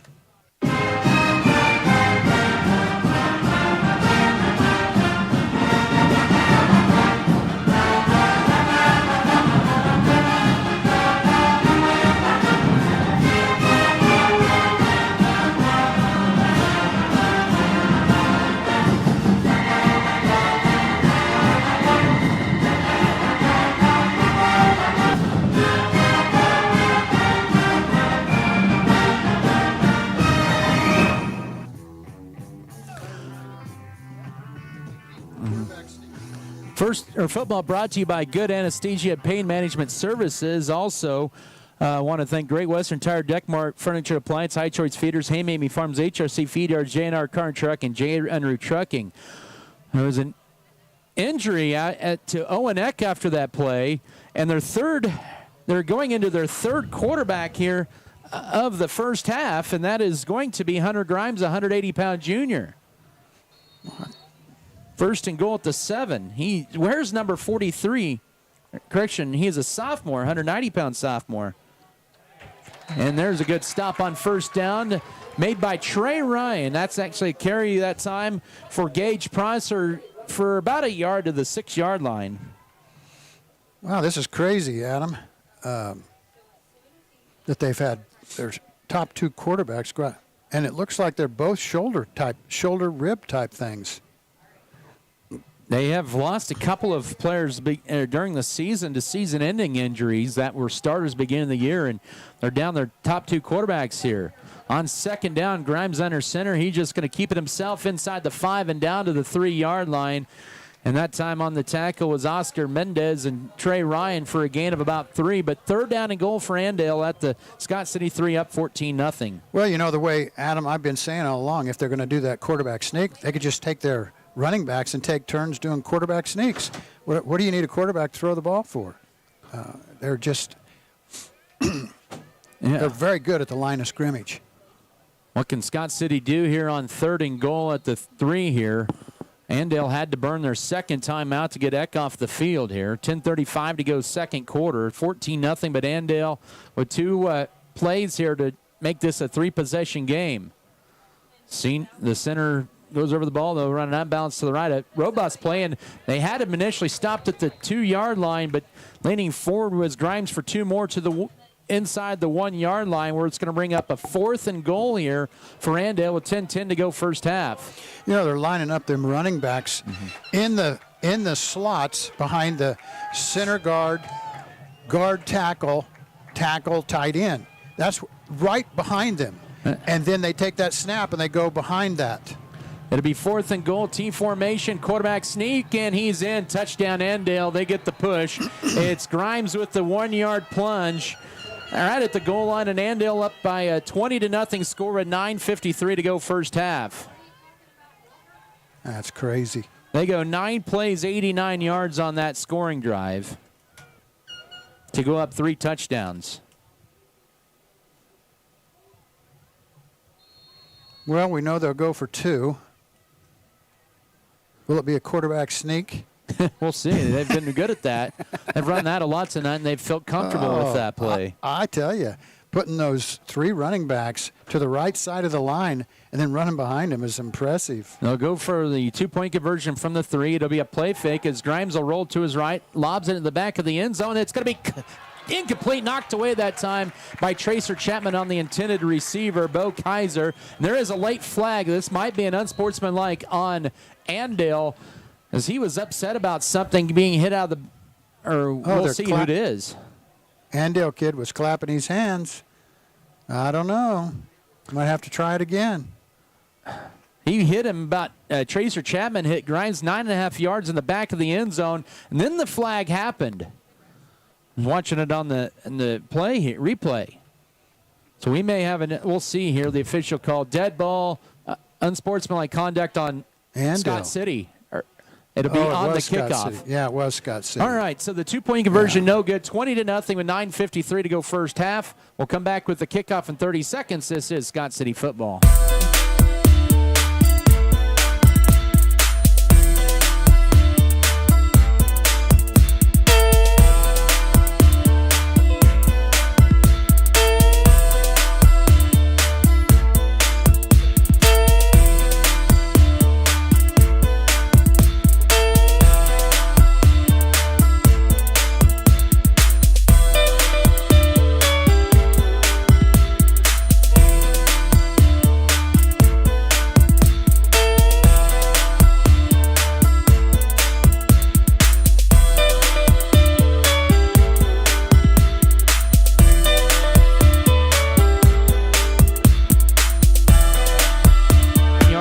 And the third quarterback, Hunter Grimes, scores from a yard out on a quarterback sneak. They missed the 2-point conversion, 20-0. But Andale will kick it off from the Scott City 45-yard line because of an unsportsmanlike conduct call on Scott City after the 2-point conversion was no good. Well, will this be an onside kick? We'll see. It is Cooper Marks. He is kicking it out the Scott City 45. Scott City is playing it like it might be an onside. And Marks will kick this one low, and he'll kick it out of the back of the end zone, wide right of the goalpost, because he kicked from the right hash mark. So 1st and 10 Beavers at their own 20. But the Beavers in a 20-point hole here with 2 minutes and change into the second quarter. They've had 2 first downs, 1 on a penalty, 1 on a series, but they've only run 8 plays.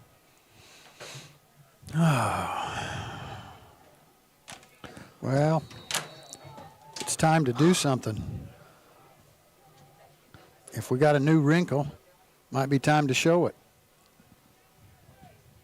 But the quickness on the front line of Andale has been the story of this first half. They'll go to a split backfield, a sweep play left side to Cullen McDaniel, and he maybe squeaks out a yard at the 21-yard line as 2 Indians converge on the tackle that time. That was Carson Butts, as well as didn't see the other number, but second down coming up nonetheless. McDaniel just 3 carries and 3 yards. And they say officially no gain. Second down and 10, 20-yard line with 9:25 in the first half, 20-0 Andale. Empty backfield. They'll have 18 to snap it. Andale shifts on the offensive or defensive line down the seam, trying to get it to McDaniel, and it is picked off. That time hanging on to it and picking it off is Harrison Patuchek at the 46-yard line. They tried to fade it into a tight window to McDaniel, and Volgamore's first pick thrown since Holcomb in week 6. Boy, they had McDaniel covered. There were 3 Andale Indians right there with him. And they had him covered. At the 46, they'll officially mark it in Scott City territory, and Andale has had no problems going down the field on their 2 possessions. They had the opening kickoff return that's really set the tone for the whole night. T formation, 2 tight ends. They're down to their 3rd quarterback and a carry on first down inside the 45 to the 41-yard line.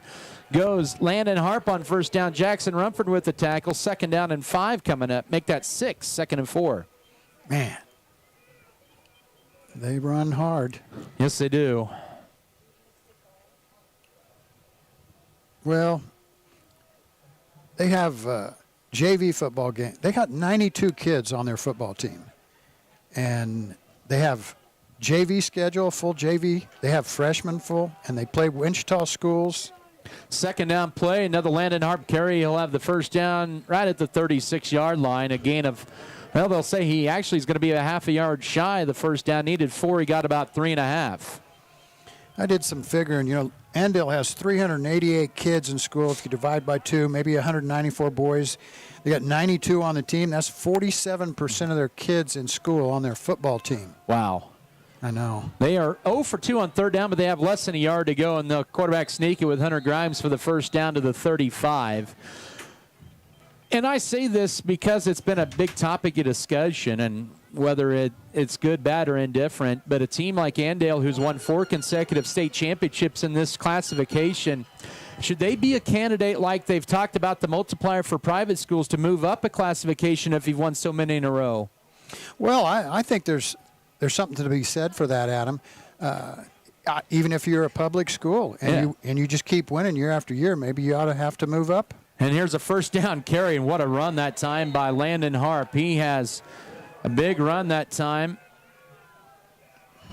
And all the way to the 29-yard line for 7 more. He has 4 carries and 20 yards in this first half, and Andale just is a buzzsaw right now. Well, and that turnover, what is their plus margin in turnovers for the season? Now, after that interception, plus 27. And we are what? Now plus 1. Yeah, see, that is a world of difference when you can turn the ball over, get the ball from the other team.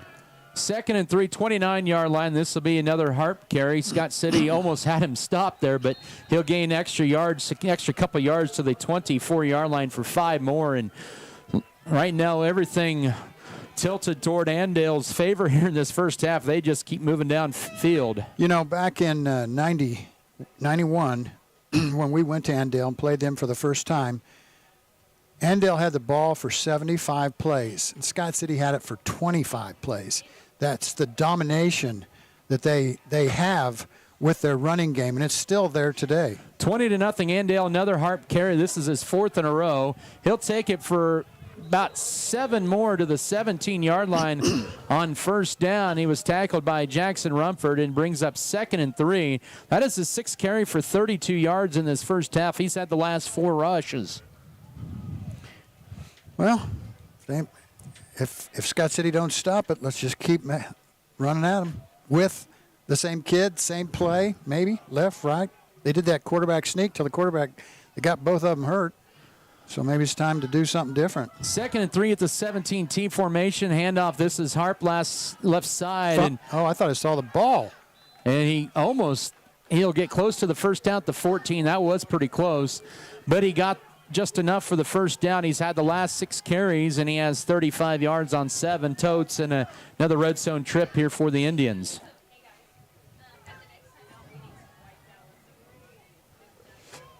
Nothing Andale. They've had this ball for over 3 minutes already. We're at the 5:48 mark of the second quarter. They're trying to take advantage of a Scott City interception thrown. They're at the 14 of Scott City. They're down to the 3rd quarterback, Hunter Grimes. He goes under center, and it'll be a keeper this time, and he gets hit in the back, but then the Powell goes forward for a gain of a yard to the 13. Boy, Scott City could have used a call there where you kind of helped the runner forward right there because it looked like there was an Andale lineman pushing him forward, but, that's okay. 2nd and 8. I can't believe he got hit 2 yards deep in the backfield. And I think one of his own players run into him, too. Yeah, and so that was a point of emphasis. The Andale lineman, I just watching that, kind of pushed him forward for a couple yards. 2nd and 8, 12-yard line. This will be a handoff left side, and a flag. 2 flags come out as the handoff for Prosser was good for about 2 to the 10-yard line. This could be Andale's 7th penalty of the first half here with 4:55 to work and their 8th play of the drive. Well, what's this one going to be? Holding on Andale. Well, if you got 2 flags, it must have been pretty obvious.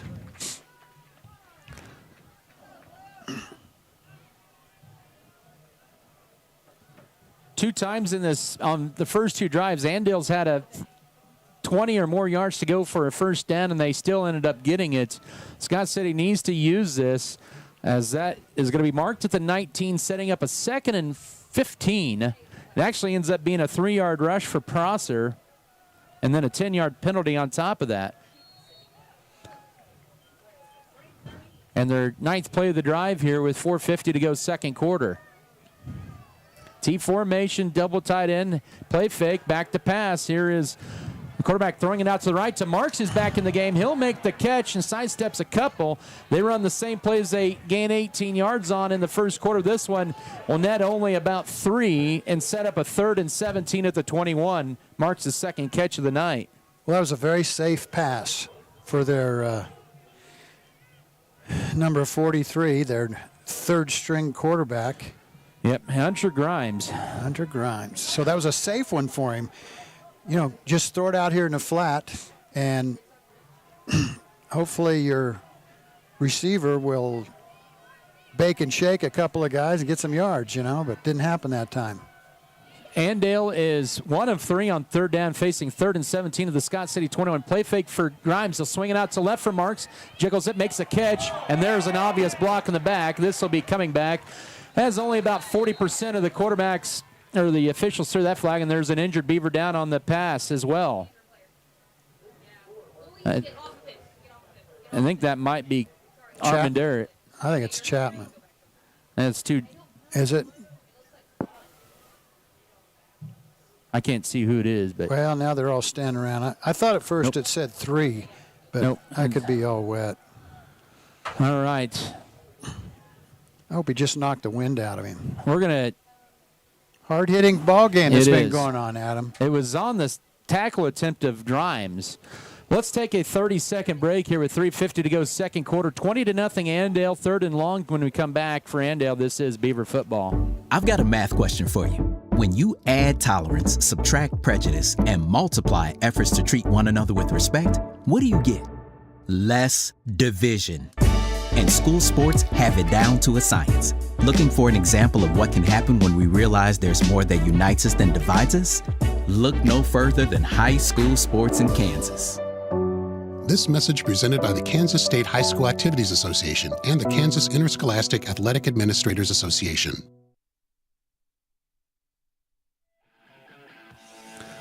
All right, the injured Beaver was Cesar Peregrino, the senior. He had been dealing with a little nagging shoulder injury. He missed a game this year, but the block in the back takes Andale back to the 31 where they have 3rd down and 27. That is their 8th penalty for 76 yards in this first half, but that has not stopped him here. No, it had, but this time, I don't know. We'll see. T formation. Hunter Grimes under center. He'll roll to his right on 3rd down. Steps up, fires the throwback, and that ball is going to be caught and into the end zone for a touchdown. Touchdown, Andale. Leaping catch made by Bo Kaiser over Alex Tarango. You've got to be kidding me. Well, I think they're a little bigger than we are and a little taller, and his hands looked like they were 6-8 inches above Tarango's, and he caught the ball. That's happened a couple of times in this game. My goodness. 26-0. What, nothing you can do about that one. No, that was great defense. We were right there. We just, you know, it was a matter of 6 inches. Oh, my. And then he was in the right spot to fall back into the end zone. Yep. 2-point conversion. Lucky. Golly. Sometimes when it rains, it pours. And Andale's going to be hit for a delay of game on the 2-point conversion. Jeez, they just how do they win? Well, they win football games because they run the ball effectively, and they throw the ball. They just get lucky with it. Looks like to me. Grimes has been in the last two. They say it was that was on the official. He waves the flag off, so we will retry the 2-point conversion from the 3. Makes you wonder if they're like they have more flags than anybody in the state or something. I don't know. Or in our classification. I've just never seen this good of a team have so many. Maybe in Wichita they don't throw flags. From the 3-yard line, it'll be a keeper by Grimes, and he stands up easily for the 2-point conversion. Andale 2 of 4 on 2-point conversions to make it 28-0 with 3:37 to go second quarter. The Indians will kick off in 30 seconds. This is Scott City football. I am Cadence Allen, the Senior Director of the Beaver Broadcasting Network. My team and I bring you sports broadcasts for Scott Community High School. Our goal is to get up-to-date cameras to bring a new and improved broadcast. On November 14th, we are partnering with the Scott Community Foundation for Giving Day. If you enjoy our broadcasts, you can help us reach our goal by visiting scottcf.org to donate. Thank you for your support of the Beaver Broadcasting Network.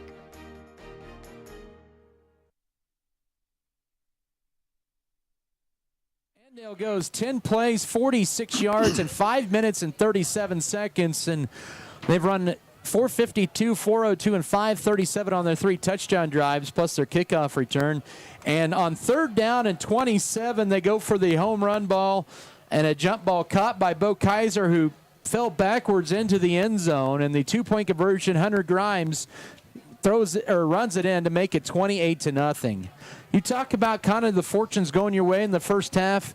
Despite all the injuries, it definitely has for the visitors. Oh, they've got all the momentum. That was well played by Tarango on that, and just ended up being a jump ball that was caught by the tight end, Bo Kaiser. Yeah. Cooper marks to kick this on the right hash mark from the 40-yard line, as he'll kick this inside. Weiner and Tarango will let that one bounce. Oh, it takes a bounce. Now he has to pick it up at the 5-yard line. Left side 10, and gets to the 14-yard line. Well, I tell you what, that was kind of a catch-22 and a perfectly placed ball for Marks, and that just summarizes that the ball has been bouncing Andale's way all half. Adam, that's a great analogy. That was because that kick went to the 5-yard line, whatever it was, and just stopped. Generally, they go on forward into the end zone. I mean, it's not our night at the moment. Let's put it this way. The first half has not been our moment. Andale with a 28-0 lead. Scott City with their own 14 negative yards in this first half. Vogelmoor will keep it himself, running right side. Now turns it upfield, and he gets about 3 on first down to the 17-yard line, where Landon Hart makes the stop. And the best run of the night for Vogelmoor at 3 yards. That just tells you how tough it's been against this Andale defense, 2nd and 7. So are we positive rushing at all? No. Yeah. Minus 23 and then minus 10 total yards. Yeah. And Andale, you go 89, 46, 135, and 64, 199. On 2nd down, this will be Vogelmoor rolling to his left. Now under duress, as he's got a lot of room to go right side. He has Brooks Bailey wide open. He cannot make the diving catch at the 35-yard line. Good idea that time, but it's going to bring up 3rd and 7. We do have a flag on the play back at the... In our backfield. 2 yards in the back. Yeah, at the 15-yard line, yes. Oh, he's talking... This might be a holding on Andale. I thought the guy talking to the whiteout raised both arms out like unsportsmanlike or something. Well, the officials, there's 3 officials talking things over right near the flag at the 15-yard line. Could this be, who is it going to be on? And Quentin Flanagan is getting ready to make the official call. And, well, timeout on that. He's going to talk to the other line judge. Football presented by JF Beaver Advertising, Jackson Linker Group, Lebanon Lawn and Tree. And there it is. Personal foul on Scott City, holding on Andale. Penalties offset. Personal foul both ways. Okay, I did not see the holding on, or personal. Yep. you're right. Personal foul both sides. I apologize for that. Got late to see that other one. So we'll replay second down and act like that play never happened. Isn't that crazy? 2nd and 7 at the 17, middle of the field. 2:52 in the second, 28-0 Indian lead. Couchman in motion. They're on the counter play left side, and Colin McDaniel gets 2 hard-earned yards to the 19-yard line, where he is brought down that time by Gage Prosser, setting up a 3rd and 5. He has 4 carries and 4 yards in this first half. 4 carries, 4 yards. And he's our guy that averages, what, 10, 11? Yes. A rush? 1,083 yards coming into tonight on the ground. 3rd down and 5 with 2:20 to go first half. Beavers 0-2 on 3rd down, trailing 28-0. Make it 0-2. Going to his right as Vogelmore has to get rid of it in a hurry. He'll throw it late. The pass going to be caught by Bailey. He does make the tiptoe catch on the boundary at the 35-yard line. His 2nd reception of the year is good for a 16-yard pass play on 3rd and long. Brooks Bailey. Before that ball come and before he started leaning out there, he put both feet together, put his arms out there, and just awesome. That was an awesome catch. Mark this at the 35. That's a gain of 16, and that gets Scott City out of the red for yardage in the first half. Spark. That's what it gave us. And that is a short-lived spark as Scott City moves on the right side for their 5th penalty of the night. Sure did. Maybe they should just go on a silent count and not even say go. And the quarterback the center snap it when he wants to. That way nobody knows and you got to wait. 1st and 15, 30-yard line with 2:09 to go second quarter. Rumford and McDaniel split out to the left. A wing to the left is Cashman. Trango split to the right. Pistol back is Tracer Chapman as Vogelmore rolls to his left on 1st and Awad bearing down on Vogelmore, and he'll just turn it up and run. He'll maybe lose a yard out of it at the 29, and he does. As Awad will be credited with the yard sack.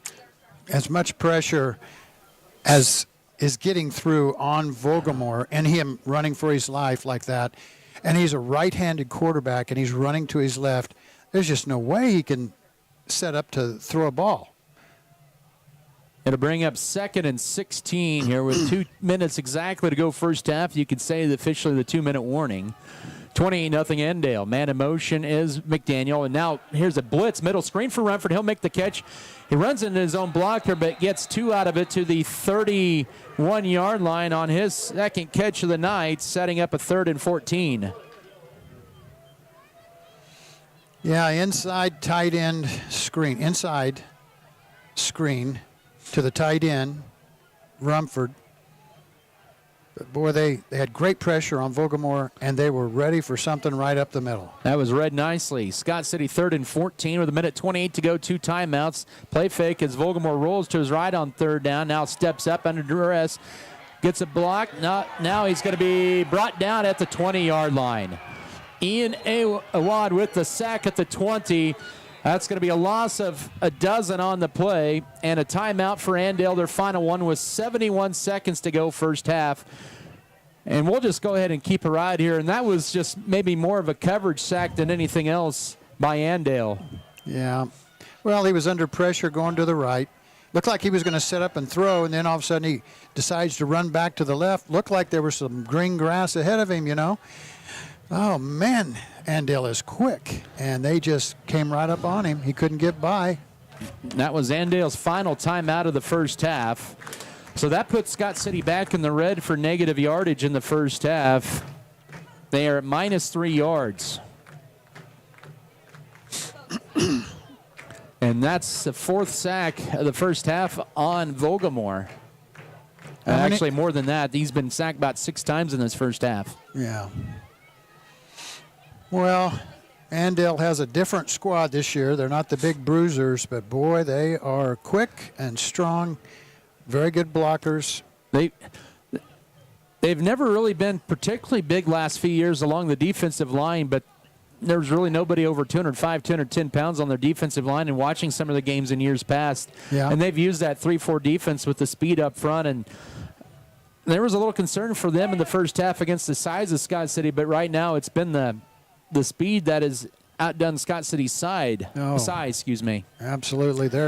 their quickness has really ate us up. Rumford to punt this one. This will be his third punt of the half. He's put together 2 good punts, but Andale should get good field position out of this.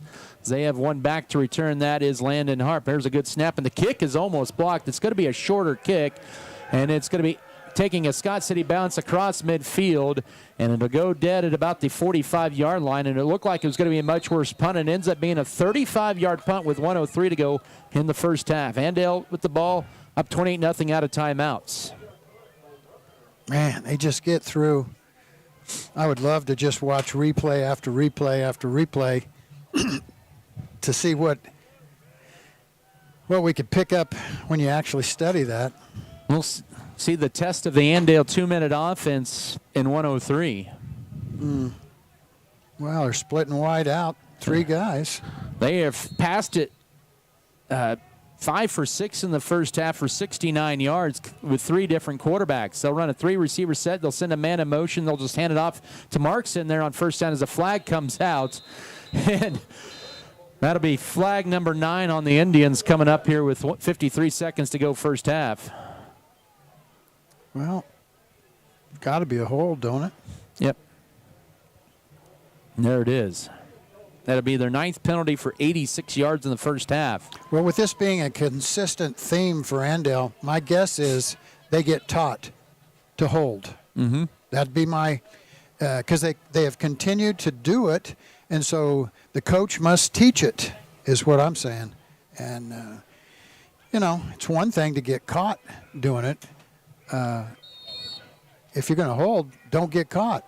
It's 1st and 19. It's a 10-yard penalty after a 1-yard gain. Back to pass. They're setting up a middle screen, a tight end screen. The pass is caught. Left side, here is Bo Kaiser, and he will take it to the 44-yard line on a gain of 7 on first down. Good defensive play that time by Scott City, limiting him to a gain of 7.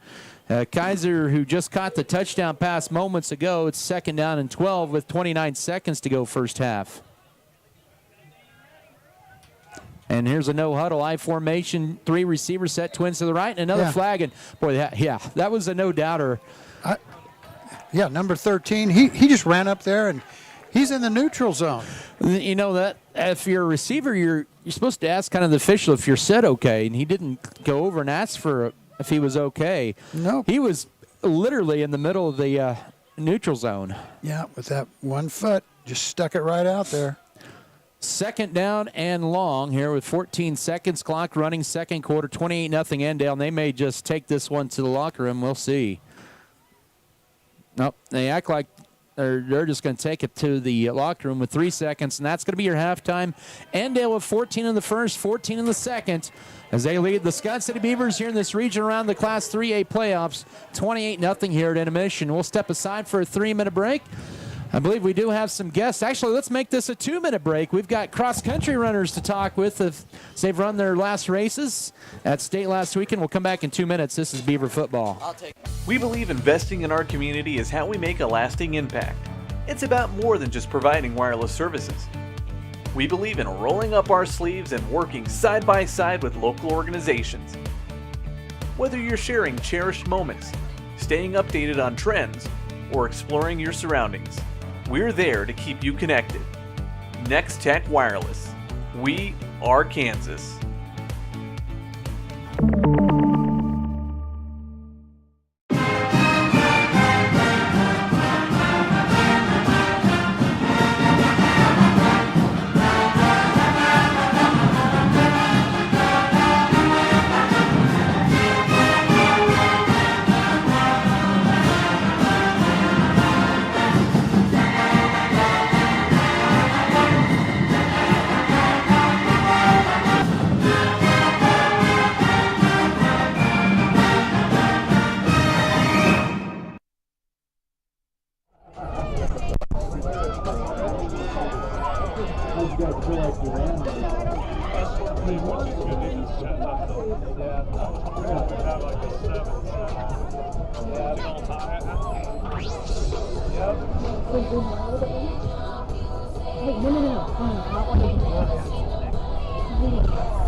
The dedicated team at Norder Supply is passionate about assisting our customers in achieving maximum net return per acre. That is how we define our success. Through unparalleled agronomic advice and best-in-class customer service, you can depend on us to do what is best for your operation. Ask them today about their spot-on service and how it can fill your needs. Norder Supply. Plain talk, exceptional results. On Friday, but you were able to get there Saturday. And what did you notice that maybe was different from some other courses? It was definitely a lot hilly compared to where we've been. Like, I guess GWAC could compare to it a little bit, but other than that, we have not had anything like that besides Rimrock. All right. Well, you closed out a great career. You guys finished 6th of the team. I mean, the competition compared to, maybe what you've seen, it was pretty good. And are you pretty happy with the 6th place finish? No, I was hoping we could have maybe got a plaque to go out one last time, but I mean, 6th place, I can't even be mad because I think we would have done better than anything we would have done in 3A. Yep, 6th place out of 36 teams in 3A or 4A, so you're top 6. That's all right. Yep. What's your favorite memory of cross country this year and maybe your career? I think just any time we got to go to Rimrock, I thought that was a pretty good time. All right. Well, you had a great run, and are you doing any other activities? Are you doing track again this spring? Yeah, I have track left. All right. Well, that should be pretty good for you, man. It should. All right. We'll see you then. Thanks again, Ivan. Thank you, Adam. Ivan Armendariz is joining us here, and we're going to be joined by Brinley Stevens. I know she's got to be excited to be back on for one final talk here about running. I know. You just can't get enough of me, Adam. Right. Well, go through your race there at Wamego last week. Well, that was my running conditions. I love running in the cold, so it was a fun way to end my career, and I think it was overall a pretty good race for me. I think when the boys ran, it was sunny there, but then it got cloudy at the end, didn't it? Yeah, it was pretty chilly when we ran, a little bit windy too, so that didn't really help anything, but it was still a good race. How did you feel like overall the team did on Saturday there last weekend? I mean, they did exactly what we came there to do. We knew we were at a disadvantage with 5 girls, and it's just honestly impressive what we have accomplished this season with 5. I just didn't know that could be done, so it was awesome. You look back on it, there's no margin for error, and you guys, it's all the pressures, everybody's got to finish, and to be able to do that 8, 9 times, 10 times, or 9 times this year, it's pretty amazing. Yeah, I'm really proud of them. Their work ethic is awesome, and for us to all stay healthy and everything, it's awesome. And for us to compete at every single meet as a team, that was really fun. And you guys finished 7th. Just didn't know a lot about what to expect team-wise and gave it your best, but do you feel like you guys closed out the season 7th place in a pretty good run? Yeah, definitely. For me being the only upperclassman and it just being freshmen and then sophomores, we had a really awesome season, so I couldn't have expected anything else. What was your favorite memory of the year? I just think anytime we could take a road trip, that was really fun. We like those. You had some pretty good ones this year. Lawrence, Yeah. Manhattan. I was going to say Heston, but you guys didn't get to go to that this year. No, but we didn't. you've had some good ones there, and I believe maybe track in the spring. Oh, yes. Track's coming. All right. Well, Brindley, you had a great career and got to run one more time at Wamego State. Thanks again for joining me, and congratulations on a good year. Thanks, Adam. All right, senior Brindley Stevens, but we go to our third senior, last but not least, Brendan Bailey, who's had, like Ivan, 4 state trips there, and, you kind of saved the best for last, didn't you? Yeah, it was definitely something I should have done a lot earlier in the season. Well, I guess I say this jokingly. What took you so long? I'm kidding. Yeah, I'm kidding. I don't know. I think I just had to get around a mental barrier of telling myself that I couldn't do it and feeling sorry for myself. And once I got past that, I could just go. What made things just kind of click for you on Saturday? I felt like I had to do it for the guys, and they've been there every step of the way all season. So I felt like if we were going to get a plaque, I had to go for that. All right, you ended up being the number 2 runner for you guys on Saturday, and you ran in those cold conditions. And what was probably for you maybe the most challenging part of the run?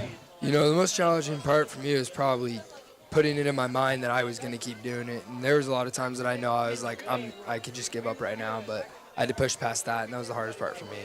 All right. Just looking back, you had a good run there at Wamego your freshman year as well, and you've been on varsity all 4 years. What's some of the moments that you kind of take away from your 4-year career?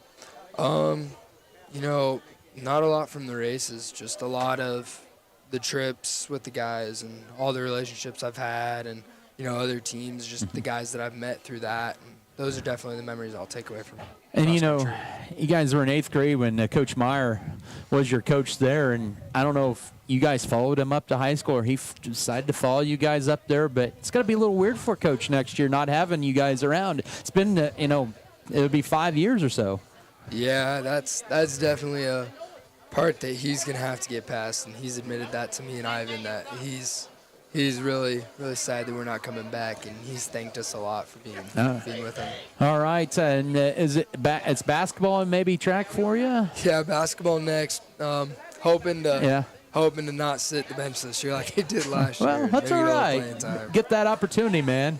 Well, thank you, Brendan, as always. Congratulations on a great career, and thanks again for joining me here one last time. Talk cross country. Thank you so much. All right, once again, Brendan Bailey, senior, joining us here. Also, thanks to Ivan Armendariz. Appreciate him as well. Thank you, sir.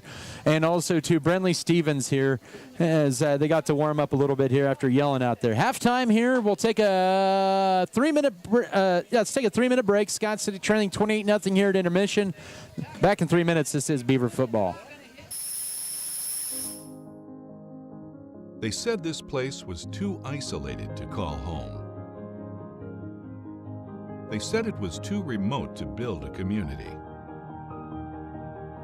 And then one day, a farmer strung a copper wire from one fence post to another and changed everything. We didn't build the communities of Southwest Kansas.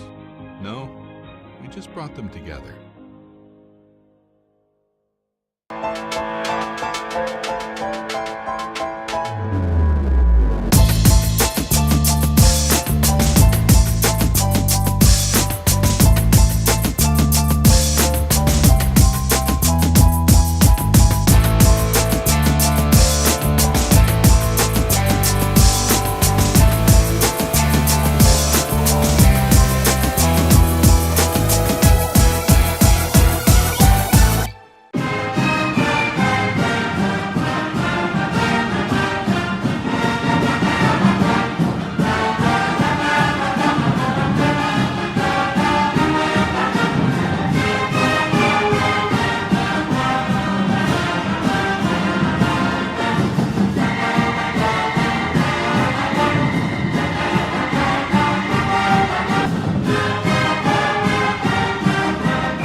Transform your farm's future with premium hybrids, robust data, and unparalleled expertise from Axis Seed Red Barn. We partner with you to customize a plan featuring industry-leading seed that matches your unique soil and growing conditions, helping you to farm differently and making your operation more profitable. Contact us at www.redbarn.ag to gain access to premium seed proven to outperform. And go Beavers! There's nothing more spacious than Western Kansas, and nobody closer than our communities. We are determined to keep our communities connected to schools, kids to teachers and parents. We believe a connected world is a better place. We are more than what we do for our hometowns. It's what we do with our hometowns. S&T is proud to be your family, your friends, your neighbor. BBN is supported by Shapland Real Estate, State Farm, The Original Grande, Bullertson Family Dentistry, Volgamore Family Farms, Western State Bank, Wood River Energy, Scott Community Foundation, Good Anesthesia and Pain Management Services.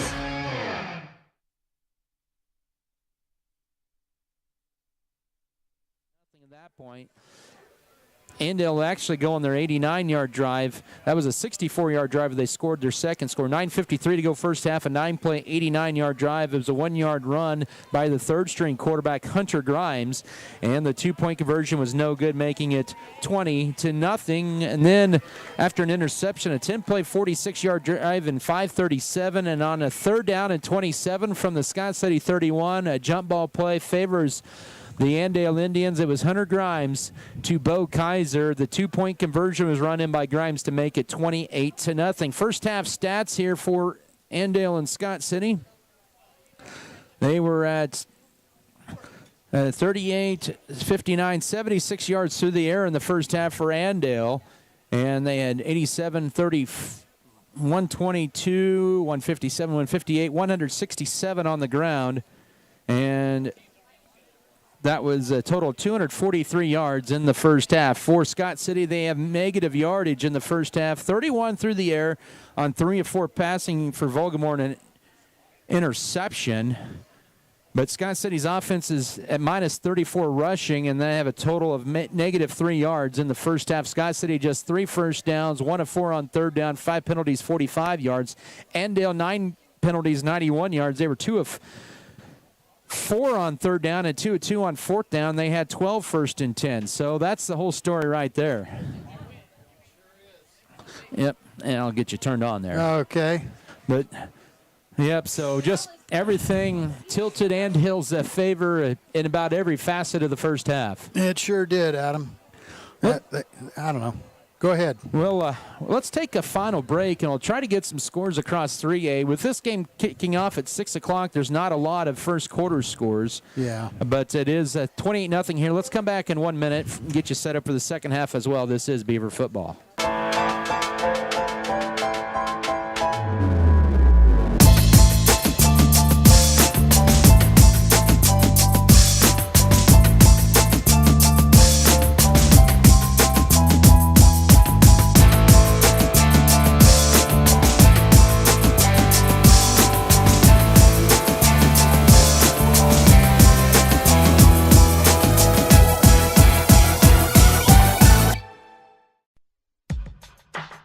Hi, my name is Joey Langstrat, and I go to Basehor-Linwood High School in Basehor, Kansas. Playing youth sports, we seem to lose sight of academics when athletics is what we focus on the majority of the time. At the end of the day, there will be a time when all the games, meets, matches, and tournaments come to an end. Academics are what will lead to jobs and a bright future for students outside of sports, and this is why they are important to keep track of. Thank you for listening to this message by the Kansas State High School Activities Association Student Advisory Team.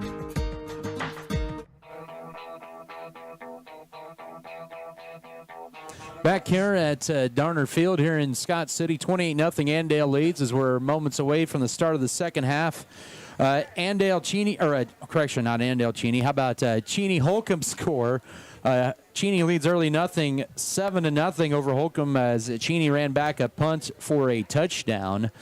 And so that's about the only 3A score that we do have at the moment. 7-0 Cheney over Holcomb. And interesting note about that, and I know I've said this in maybe other broadcasts, but those two actually play week 1 for the next 2 years. Oh, you told me that in the regular schedule. They picked them up. Hey, I think that's a good plan by Holcomb. And interestingly enough, the athletic director at Cheney this year is Pfeiffer. He's a Holcomb graduate. Oh, well, no wonder they're doing that. So, well, can't you just imagine Holcomb probably doesn't want to play Garden City. Yeah. That's a no-no. Well, they don't want to do that. And they probably would love to get Liberal off their schedule. And, they could play with Hayes, but, hey, man, if you could play Cheney and they're in the top, they really got it going over there, just like Andale does. Yep. Another 3A score, Wellsville and Holton scoreless after the first quarter. Wellsville, to me, seems like one of those teams that's a dark horse in the East to make it to the championship game in 3A. Nobody's talking about it. They are. They've occasionally, on mykansasprepfootball.com, some guys have been listing them as number 5, but it was very rare when they could get 2 guys listed, so I could get them listed on there. And Wichita County leads Clifton Clyde at the break. That's 24 miles to the west of us here. That's 52-22, the Indians leading that one over the Eagles. Here it's 28-0 as Andale will kick off to begin the third quarter. It is Marks to tee it up at the 40-yard line. And Scott City, let's see if they can put together their first scoring drive of the night. McDaniel and Tarango deep to return. Scoring drive, heck, let's run this back. End over and kick as Scott City will go from south to north. Tarango will take it at his own 16. Goes right side, 20, 25. Turns it upfield, 30, 35, or almost 35. He'll be tackled at about the 33-yard line that time by Bo Kaiser. So decent field position for the Beavers, their best of the night. That's amazing, isn't it? Yes. I was thinking about that towards the end of the first half. What has been our best field position? And you just answered my question right there. Well, it was the 31-yard line on their second possession. They've had it at their own 29, own 31, own 20, own 14, and now their own 33. Scott City with minus 3 yards of offense, trying to flip that around here and get something going in this second half. Down 28 to the 4-time state champion, a team that's won 59 in the last 60. They've won 20 consecutive games in the playoffs. And that's not going to help matters out. Scott City moves on the first snap of the third quarter. Oh, that discipline issue. That's been an issue at times this year, but, little adrenaline maybe, and that's gone. Get you. That adrenaline's gone. Yep, we have another official timeout over on the far side. I think they're going to move the ball up to the 28. They had it marked at the 27. Good piece of officiating there. They may hear this and hear all the great compliments. The officials, I know them, but. I was going to say, what are you doing? Buttering them up? Sweep play for McDaniel on first down. He'll take it across the 30, and a nice run as he gets back to the original line of scrimmage for Scott City to the Beaver 33-yard line, setting up a 2nd and 10. That's his best run of the night, 5 carries and 9 yards. I'd still like to see McDaniel break one of those. And I keep wondering if maybe here in the second half, that's all we're going to do is run the football.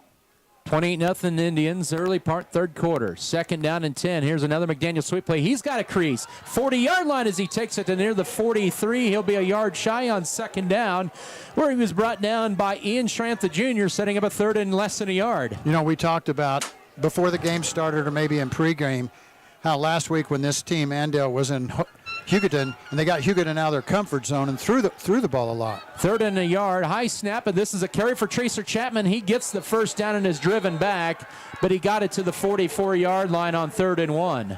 He'll gain 2 to the 44. And Hugoton's game last week is not to throw the football. At least when we played them, they weren't a good throwing team. They should have been running the ball the whole time. And maybe that's our main. Well, we throw the ball pretty well, but Hugoton went on a 10-minute drive to begin the third quarter last week and could not punch it in. And it's a live play. A little confusion there, and Vogelmar will take it for about 2 to the 46. A lot of confusion there on the snap count. 2nd down and 8 coming up. That was a silent count. There was no go there. That was a silent count that nobody knew what the count was on. We ought to do that occasionally. Silent count, snap the ball. 2nd and 8, 46-yard line, 5th play of the drive. It's going to be rolling to his right. Vogelmore now steps up, trying to get out of a pressure or tackle, and he will not. Another sack for Cale Andre at the 41-yard line, a loss of 5. The line has had a problem all night with these front linemen at 175, 210, and 175 across. And it's third and 13. Yeah, we've had people in the backfield every time we want to throw the ball. Scott City 2 of 5 on third downs, trailing 28-0, 9:40 to go third quarter on third down. Vogelmore's trying to tuck it up. He's got room left side, turns it up, 45, and dives to midfield for a gain of 9. He'll be about 3.5, 4 yards shy of the first down as Tanner Gooden a little shaken up after that last play. It'll be 4th and 4, and you're down 28. Why not go for it? Absolutely. We will. Only way we'd punt is if we're at our 25. We're not going to punt at the 50. 4th and 4 at midfield. Triangle will be split to the right. 2 more receivers to the right. Empty backfield on 4th and 4. Vogelmore back to pass. Slant pattern cut by Rumford. He's got the first down into Indian territory. The Indian 38-yard line on a gain of a dozen. First time the Beavers are into the plus side of the 50 tonight. That's a good feeling. Then we got a little fight left in us. Hey, if this is the last football game you're going to get to play this year, you might as well play the second half good. At the 38-yard line, 1st and 10. Here's a McDaniel carry in across the 35. He'll gain nearly 4 on first down to the 34. He was brought down that time by Gage Prosser. The Beavers putting together a nice drive here. Their 9th play coming up. Yeah, that looked good. The pass was perfect, on target. Rumford caught it. 43 yards passing for Vogelmore tonight. 2nd down and 7. High snap, but a quarterback keeper. This is Vogelmore, follows the lead blocker, and he gets upended near the first down. It's going to be close. He'll maybe be a half yard shy at the 29. A gain of 6, and it sets up a 3rd and a yard. 3rd and a yard coming up. No, the Beavers will run their pistol wing tee tight end right. Receiver left is Bailey. It'll be a handoff left side. Chapman, he's got the first down. 20, lowers his shoulder inside the 25, to the 23-yard line on a gain of 7. This is Scott City football. Yeah. Good. This is Scott City football. Good opening drive. Here was 4 minutes plus off the clock. Triangle will be split to the right. Wing to left is Catchman at the 23, and miscommunication on the snap. This will be a Vogelmore run. He'll try to bounce to the outside. He'll lose a yard to the 24. Staying home was Landon Harp. And 2nd down, but we do have a flag before that. Yeah, and it's in our the line of scrimmage. Yep. What they call it? Holding on Scott City. Okay. And you hear a little Bronx cheer over from the Andale side. They know all about that holding call tonight. No, I didn't hear it. 1st down and 20. 7th penalty for 60 yards for Scott City. Oh, brother. Did you say 60 yards? Yes. 1st and 20 after the penalty at the 32 of Andale. 28-0 Indians. 7.5 to go third quarter. To be a quarterback keeper right side. Oh, another flag comes out, and boy, I tell you what, Clinton Flanagan got a lot of hang time on that flag, and this will be a legal shift on Scott City. Not everybody was set.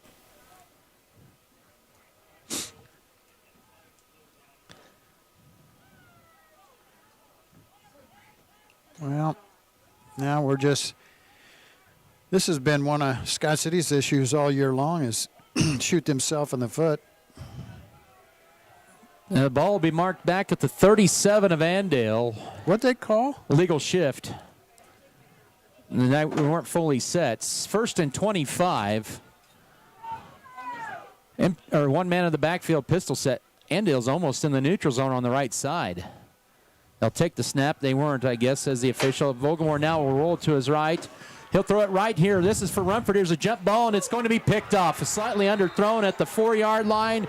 And the 2nd pick of the night thrown by Vogelmore. And it is the 2nd turnover as well. And things that were going good ended because of back-to-back Scott City penalties. Yeah, he should have got a little more distance on that one. And it was a little under, and even Rumford's size. Oh, look, the kid with him jumped pretty high, too. It was slightly underthrown there. Yeah.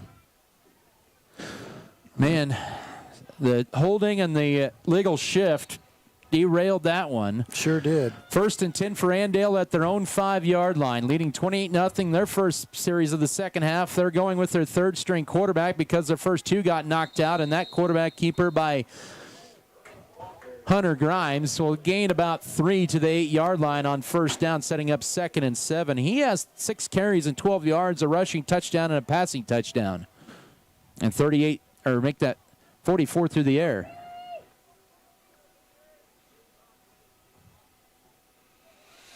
Well, they got a long way to go here. They had an 89-yard touchdown drive in the first half as well, and their drives have been no fewer than 4 minutes, except their last drive of the half, and there's a run up the middle for Landon Harp, up the middle for a first down to the 16-yard line and a gain of 8.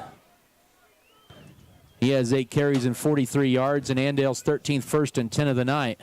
Well, what I'm getting at, hopefully, with having to go 90 yards, that they'll make a mistake or two and turn the ball over. And you have to feel that this is going to be run for Andale. Absolutely. About the clock. Robust set, and they're not fully set there. That's going to be a legal procedure penalty. 10th penalty for Andale, 96 yards.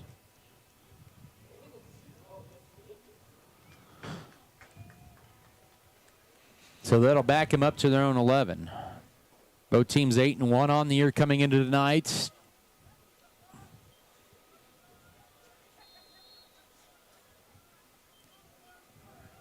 First and 15. I'm surprised Andale doesn't use up the whole play clock before they snap the ball. Maybe they're going to start doing that. Yeah, they tend to snap it. They'll run the play in, then they'll run up to the line and then snap it quickly. They'll always run it late in the play clock and then snap it about 1 or 2 seconds. On first down, it's a counter play left side, and this is to Cooper Marks. He'll take it across the 15 to the 16, back to the original line of scrimmage. And it'll bring up 2nd down and about 10. Underneath that pile was Brooks Bailey on this tackle. Also Chapman on the tackle. Oh, our lineman man just come out, holding his right arm. Second Brunner. down. Yep, 2nd down and 10. 16-yard line. It'll be a toss right side. This is the Harp. He'll turn it upfield. He's got a first down.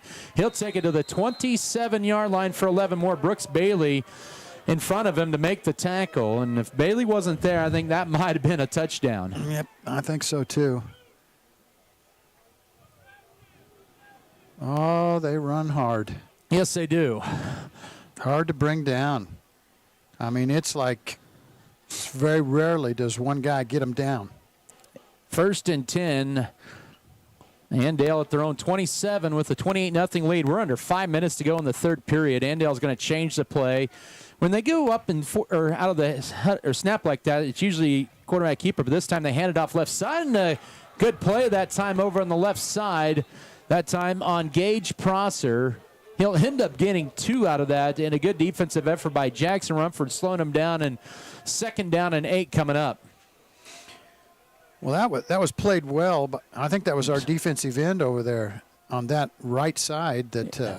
Who was that? Rumford. Yeah, he played that well. Correction, that was actually Colin McDaniel who took him down for the tackle. Yeah, he took on the blocker, whoever it was, took on the blocker, and then went ahead and hit Prosser too. 2nd and 8, 29-yard line. There's a toss right side on 2nd down. This is the Harp. He'll turn it upfield. A nice play by Camden Volgamore, tripping up the running back Landon Harp for a gain of 1 yard to the 30-yard line. It'll set up 3rd down and about 6 with 3:55 here in the third. Oscar Mendez took on that blocker and knocked him down, and that made the running back come out wide, and that's what helped us stop that play.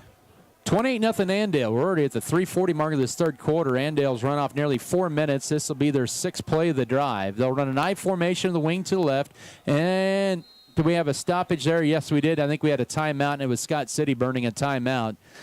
And Coach Jim Turner will burn the timeout. We'll take it as well. With 3:31 here in the third, it's 28-0 Andale. Back in a minute. This is Scott City football. Scott City Eye Center has been a leading provider of optometry services and vision care products in the Scott City community since 1999. Our experienced eye doctors offer comprehensive vision examinations that our Scott City Optometry office specializes in the diagnosis and treatment of a wide array of eye diseases, conditions, and problems. We use advanced diagnostic technology, and we are committed to improving the quality of life. Give yourself the gift of clear vision by scheduling an appointment with Dr. Joshua Gooden, OD, today. Women at every stage of life want a healthcare experience uniquely theirs, where excellence meets elegance and healthcare is personalized just for you. Scott County Hospital and Scott City Clinic's skilled physicians and nurses will help your family prepare for the birth of your baby. The private, comfortable, secure rooms for labor, delivery, and postpartum care include jacuzzi tubs for pain management during labor. Call Scott City Clinic to set an appointment today. We put our heart in healthcare.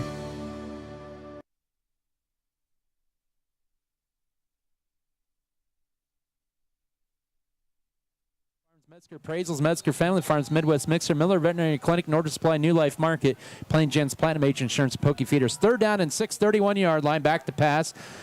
And they'll throw it down the field and overshooting. His intended receiver was Hunter Grimes trying to get Gage Prosser down the seam.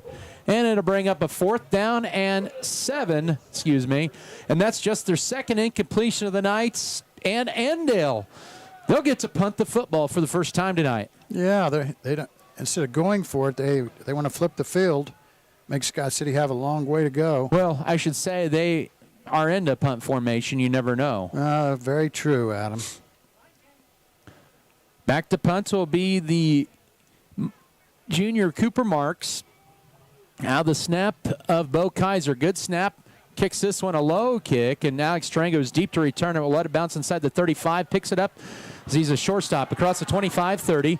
He'll go across the 35, and we'll take it to the 39-yard line. About a 42-yard punt here as Tanner Gooden will bring an Andale player his helmet across the field. As that time Gage Prosser lost his helmet on that punt. He actually should come out for a play, but he's staying out there. That's what I'm saying. Don't they have to go out when they look? There he goes. Okay, yep. Is he going out? Yep, he has to come out for a play. 3:12 here in the third. Scott City had a good drive going, but ended in an interception after back-to-back penalties. They'll have it at their own 39 right hash mark as they move to the north here in the third, down 28. Pistol eye formation, receiver left, wing to left. It'll be a handoff right side to McDaniel, and he just breaks through that, and he's going sideways. He's got room on the left side. 40, 45, outside the numbers 50. 45, and he's tackled, but that time by the safety. Bo Kaiser all the way to the 41-yard line. He made a little chicken salad out of that one for a nice gain on the play of about 20 yards. Yeah, he could have been tackled several places on that run, and he got away and just kept going. I thought he was going to cut back there when he got about to the 45-yard line. 41 of Andale, 1st and 10. A tripped receiver bunch to the right side, one receiver to left. Pistol back as Chapman is Hill empty out of the backfield. 18 to snap it. Vogelmore back to pass. Sets up right side, going for Rumford, and this is going to be incomplete. Double coverage that time as the intended receivers run for 2 Indians sandwiching Jackson that time, 2nd and 10. That pass was intended to go to Rumford the whole way from the minute they took the snap, but McDaniel was standing over there all by himself at about the 30-yard line. Nobody was covering him. 2nd and 10 for the Beavers, trailing 28-0. No scoring in this third quarter with 2:37 to go, third period. At the Indian 41-yard line, they have about 6 guys up on the line of scrimmage. Play fake as Vogelmore rolls to his right. Under duress, and he's going to be tossed out of bounds at the 46-yard line. That one's one of those where you're running out of real estate, just throw it away and save yards. Well, I was surprised he went ahead and went around what their defensive end, essentially, or cornerback, whoever come up, linebacker, because he was being blocked to the outside, and he ran right out there where then that kid could chase him if he'd have stopped right there and thrown it down, because nobody was coming from the backside at him. Cale Andrew with another sack at the 46, 3rd and 15. The Beavers 2 of 7 on third down with 2:29 in the third, down 28-0. This will be a quarterback sweep right side for Vogelmore. Turns it up 45-40, and he'll be tackled out of bounds at the 39-yard line. He'll gain 7 on that play. And it'll set up a 4th down and about 8 at the 39. That was a nice option. We hadn't seen that all night, I don't think, had No. we? Yeah, that was nice. It was a good lead block as well by Tracer Chapman, Scott City has converted 1 4th down tonight. They have about 8.5 yards to go with 2:22 here in the third. Down 28-0. 3 receivers to left, wing to left, receiver right, empty backfield. Vogelmoor with 18 to snap, back to pass. On 4th down, under duress. Flag comes out. That's a hold. 2 flags come out, and he'll just chuck this up for grabs. It'll be caught, but this will be all for naught. Now all that does is allow Scott City to run one more offensive play. Yeah. He caught it for a first down at the 23, but this is coming back.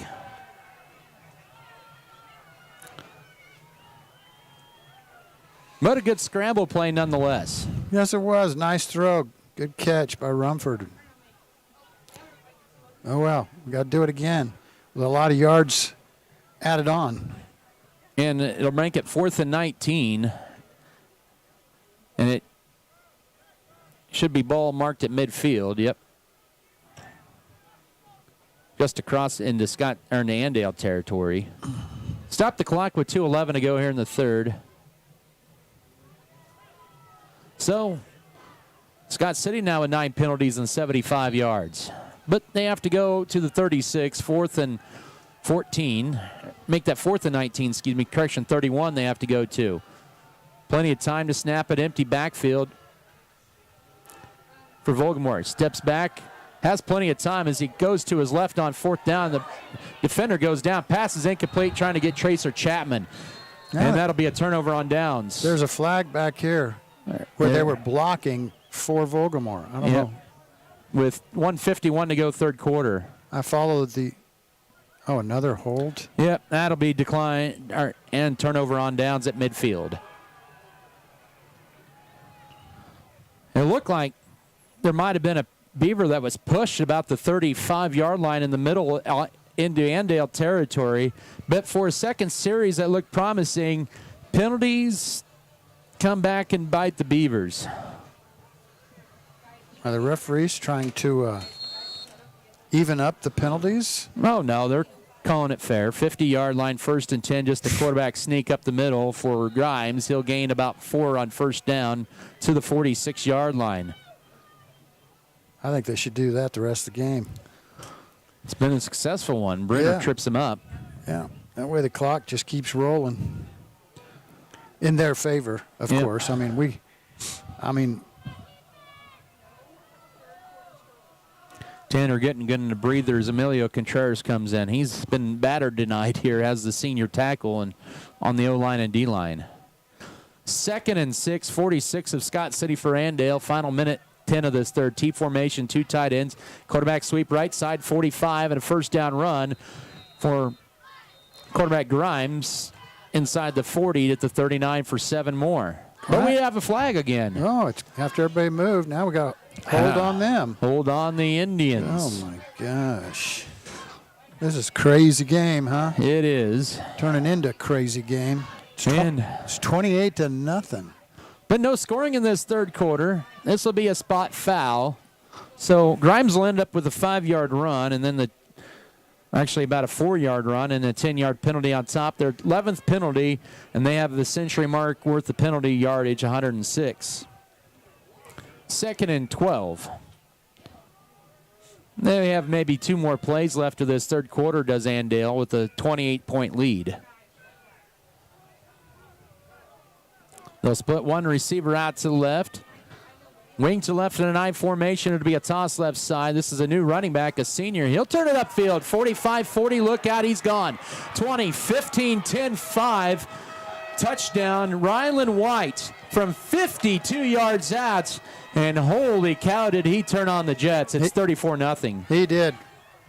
Once he reached, he just planted that foot and went upfield and took off. What speed. Well, he'd been standing over there waiting to play. That's the one thing about Andale. When you have 92 kids on the football team, they got a whole bunch of kids over there that are dying to get in the game, and they're going to play lights out. First time Scott City's given up over 30 points this year. First time since the game at Millwood last year where they gave up right at 30. It's 34-0 with 37.9. They'll go for 2 from the 3 to be a quarterback keeper left side. And he's into the end zone for the 2-point conversion as the quarterback, Hunter Grimes. 36-0 is your score for Andale with 37.9 to go third quarter. We'll come back in 30 seconds for the kickoff. This is Beaver football. I'm Jack Leitner with the Beaver Broadcasting Network. My team and I bring you sports broadcasts for Scott Community High School. Our goal is to get up-to-date cameras to bring a new and improved broadcast. On November 14th, we are partnering with the Scott Community Foundation for Giving Day. If you enjoy our broadcast, you can help us reach our goal by visiting scottcf.org to donate. Thank you for your support of the Beaver Broadcasting Network.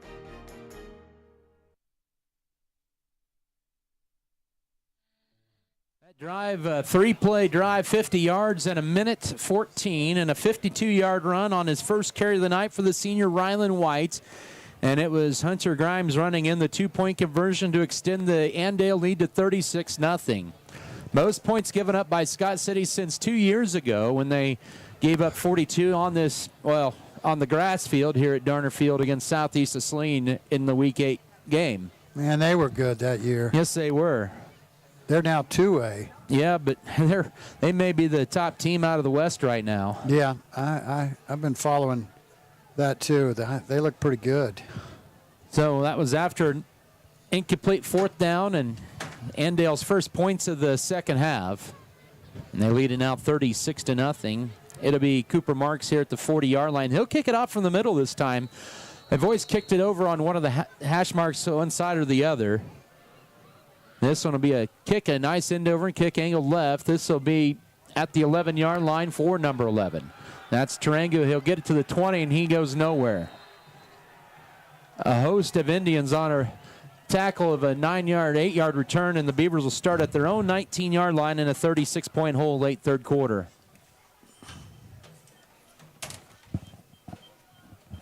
I can't believe we're still in the third quarter. This is, for as little scoring in this third quarter, there have been a lot of penalties. Sure has been. It's been a turnover on downs and an interception for the Scott City drives that have been promising in this third quarter, but self-inflicted penalties have hurt them. Then the pistol wing tee and movement again on the Scott City, and that does not help matters. And it adds a little bit more salt in that wide open wound for the Beavers. So 1st and 15 at the 14-yard line. Under 35 seconds here in the third. Couch want to go in motion from left to right. This will be a busted play, and Volgamore will get 2 out of busted play to the 16-yard line. A lot of confusion there, but he gets 2 on first down, makes a positive carry out of nothing, and probably what will be the final play of the third quarter we'll see. 12 seconds on the clock, and I think the Beavers will take this one into the fourth quarter down 36-0. Andale 12 minutes away from another regional championship, and they lead at 36-0 over Scott City as we head to the fourth quarter. We'll come back in 1 minute. This is Beaver football. Adding value to our community has been our priority since day one. That's why the Scott Co-op is here with 8 elevator locations, 2 service stations, 5 card trolls, bulk fuel and oil delivery, as well as a full-service agronomy department, including agronomy services, seed, chemical, fertilizer, and custom application. Visit us online at scottcoop.com or download our app for more information. Scott Co-op is a proud supporter of our local communities. For exceptional service in real estate, put Stephanie Shapland at Shapland Real Estate to work for you. Property homework is what we do best at Shapland Real Estate. We put forth every effort to get results that move you. Our expertise in buying and selling residential, commercial, and agriculture property is built on the tradition of trust and thoroughness that you deserve. Shapland Real Estate takes pride in our community and in cheering on our students in all that they do. Give Shapland Real Estate a call or visit our website today.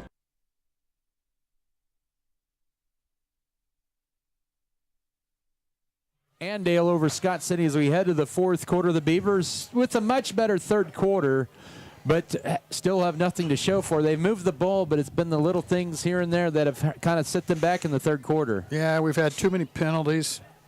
We had turnovers.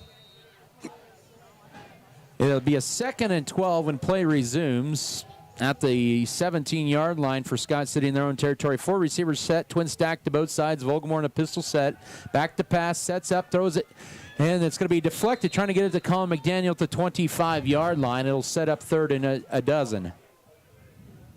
That was on the first play of the fourth quarter. 36-0 Andale. They scored the only points of the second half.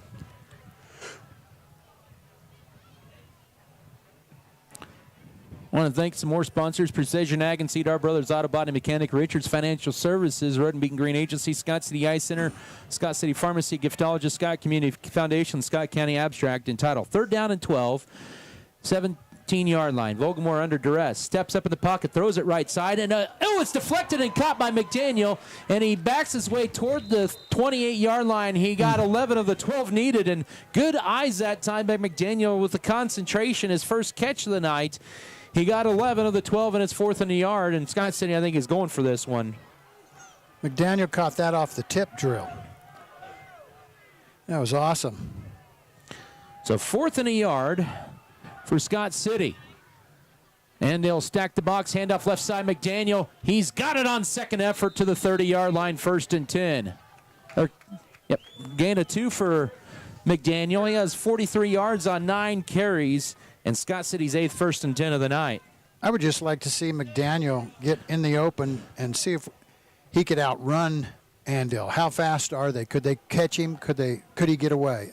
3 receivers set from the 30-yard line. Vogelmoor rolls to his right now, swings about left side, and Chapman with the catch, and he is met immediately that time by Carson Butts, the 225-pound senior linebacker. -5 on the reception, 2nd and long. Boy, that was read perfectly. Yeah. Chapman's coming out, too. He really took a shot right in the chest and ended up on his back. So loss of 5 makes it 2nd and 15. First 90 seconds of the fourth quarter, 36-0 Andale. Edwards will be split to the right, empty backfield. Vogelmoor looking down, finds a tight end, Jackson Rumford. He'll be upended at the 37-yard line for 12 on 2nd down, and it'll set up a nice 3rd and 3 as the tackle is made by the junior, Landon Harp.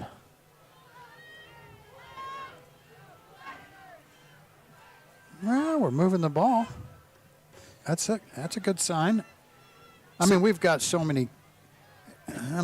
I'll tell you about this in a minute. Twins stacked on both sides. Right hash mark, 3rd and 2. Scott City make that 3rd and 3, 37, under 10 to go. Vogelmoor looking right on 3rd down. Finds a hole. 1st down, Alex Tarango on his first catch of the night as he takes it into Indian territory to the 48 on a gain of 15.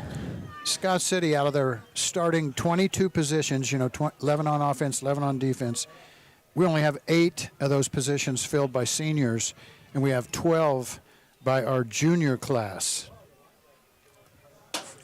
2 sophomores. 48 of Andale, 1st and 10. McDaniel motion. Play fake. It'll be the quarterback sweep right side. 45 for Vogelmoor. He'll take it to near the 43 for 5 more on 1st down. On the tackle for Andale was Ian Schramp. But a nice little 5-yard rush. 2nd down coming up. So we're going to miss those seniors next year. Absolutely. But I'm telling you, we have a lot of kids coming back next year. 2nd down and 6. 9 minutes to go. This is the 8th play of this drive. Vogelmoor will be back to pass as he rolls to his left under pressure. Now he'll need a flag comes out. He'll throw it up for grabs, and it's caught by Rumford, but this is coming back. At the 25-yard line, an injured Indian momentarily, but he's getting up. He'll be limping away. That's a big injury there for Prosser, but it's coming back on a holding. And another self-inflicted penalty. Did you see it? I did not. I didn't either. But it was, I think it might have been a delayed call because he initially was going to call it and then he didn't, and then he threw the flag. It's 11th penalty for 90 yards for Scott City. So it wipes off about a 23-yard pass play, and That'll back him up. Well, let's see. It might be is it an eligible man downfield? What he called was a holding call. Well, I saw him call it. They only marked off. Well, okay, yeah, that is the right marking. Excuse me. 2nd and 16. Excuse me, it was the right call. I apologize. 46-yard line. I was thought they may have marked it wrong. Here's Volgamore. Nice sprint out of the outside 45 and is escorted out of bounds. But guess what? Another flag on the play. This might be a chop block on Scott Sid. Nope, holding. Oh, ridiculous. Oh. Well, their shoulders, the official shoulders are definitely limber. What, from throwing the flag? Yep. Well, this will be the 12th penalty on Scott City. There's 23 penalties accepted here tonight, and a couple of them have been declined. Oh, my goodness. So Scott City had it at the 44 of Andale. They now have it at their own 37-yard line. I got a lot of stuff I'd like to say right now, but I'll just keep my mouth shut. How about that, Adam? First down and about second and friend to go. This would be an option play for Volgamore. He'll pitch it late. Oh, it's behind McDaniel, and he falls on it at his own 30-yard line. And now they have to go to, correction, that's Tarango, and now they have to go to about Garden City for the first down on a loss of about 7. Oh, brother. Why is the clock stopped? I don't know. That was a lateral. It wasn't a pass. Look at the white hat. No. Now he's saying, get the clock going. So it's a 7-yard loss. They have to get it to the 38 of Andale. That's 32 yards, by the way. Third down to go. Plenty of time to snap it with 8:18 to go, 10 to snap it. 36-0 Indians. Volgamore dropping back to pass. Steps up. Will fire it in the middle of the field, but it's picked off. This could be here with it. Third pick of the night, and taking it is Gage Prosser to the 29-yard line. Oh. These 3 drives in the second half look good, and then they went the wrong way in a hurry.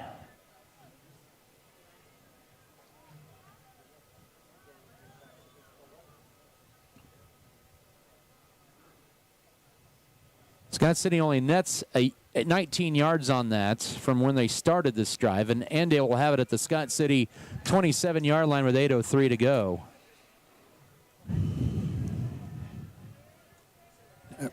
How many turnovers? 3. They're all passes? Yep. Yeah.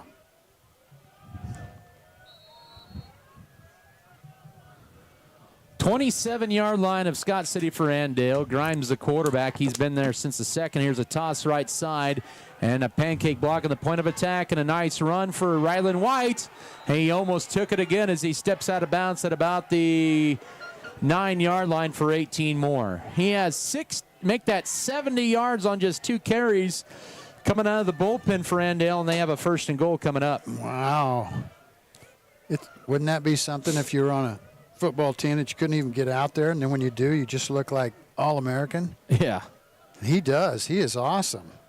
1st and goal, 9-yard line. T formation. This will be a keeper and a good play at the line of scrimmage, but a gain of about 2 or 3 to the 6-yard line for the quarterback Grimes. He came in the second quarter because of an injury to the backup quarterback Owen Eck. He came in and because Sam Harp got drilled in the first quarter. Which is crazy. It is. I mean, we didn't even see what happened on the second quarterback that got injured. They were down at the goal line, and I don't even know what, nobody knew. He just got up and walked off the field. Second down, here's a carry, touchdown. Rylan White from 6 yards out, his second touchdown of the night, and it is now 42-0 with 7:19 to go. Somebody's hurt down there at the line. At the goal line. Andale kid.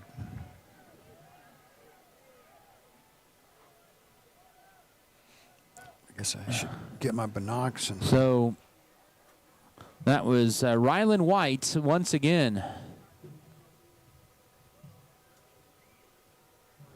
They're going to take a timeout, it looks like, for this. 66. That's, we'll tell you who that is. We'll go ahead and keep it right here. That was a backup lineman for Andale, by the way. Number 60, or let's see here. That's actually Ian Awad. He's their starting right guard and one of their top linebackers. Right knee is what they were looking at, and they're carrying him off. If anything else, Andale's losing some of their key players tonight because of injury. And all of those, I believe, are pretty good wrestlers. Oh, that's too bad. That really is a shame yes. to have anybody get hurt. Well, we had, we've had a couple of guys come off and, didn't go back in. Bruner, I don't think he ever went back in. No, I think you're right as well. So the touchdown makes it 42-0. Most points scored by an opponent here at Darner Field since Southeast is Sling 2 years ago. With 7:19 to go in the game. That was on a 3-play, 27-yard drive. And Rylan White, he has 3 carries and 2 touchdowns coming off the bench or sideline. From the 3-yard line, an I formation with a wing to the right. It'll be a toss right side to White, and he will cap it off with a 2-point conversion. 44-0 with 7:19 to go. And we'll come back for the kickoff in 30 seconds. This is Beaver football. As your local community foundation, we are dedicated to preserving local wealth so the communities in and around Scott County will forever remain an attractive place to live, work, and raise a family. We respond to the needs of our community through grant making, scholarships, and other special projects. To learn more, visit us online at scottcf.org.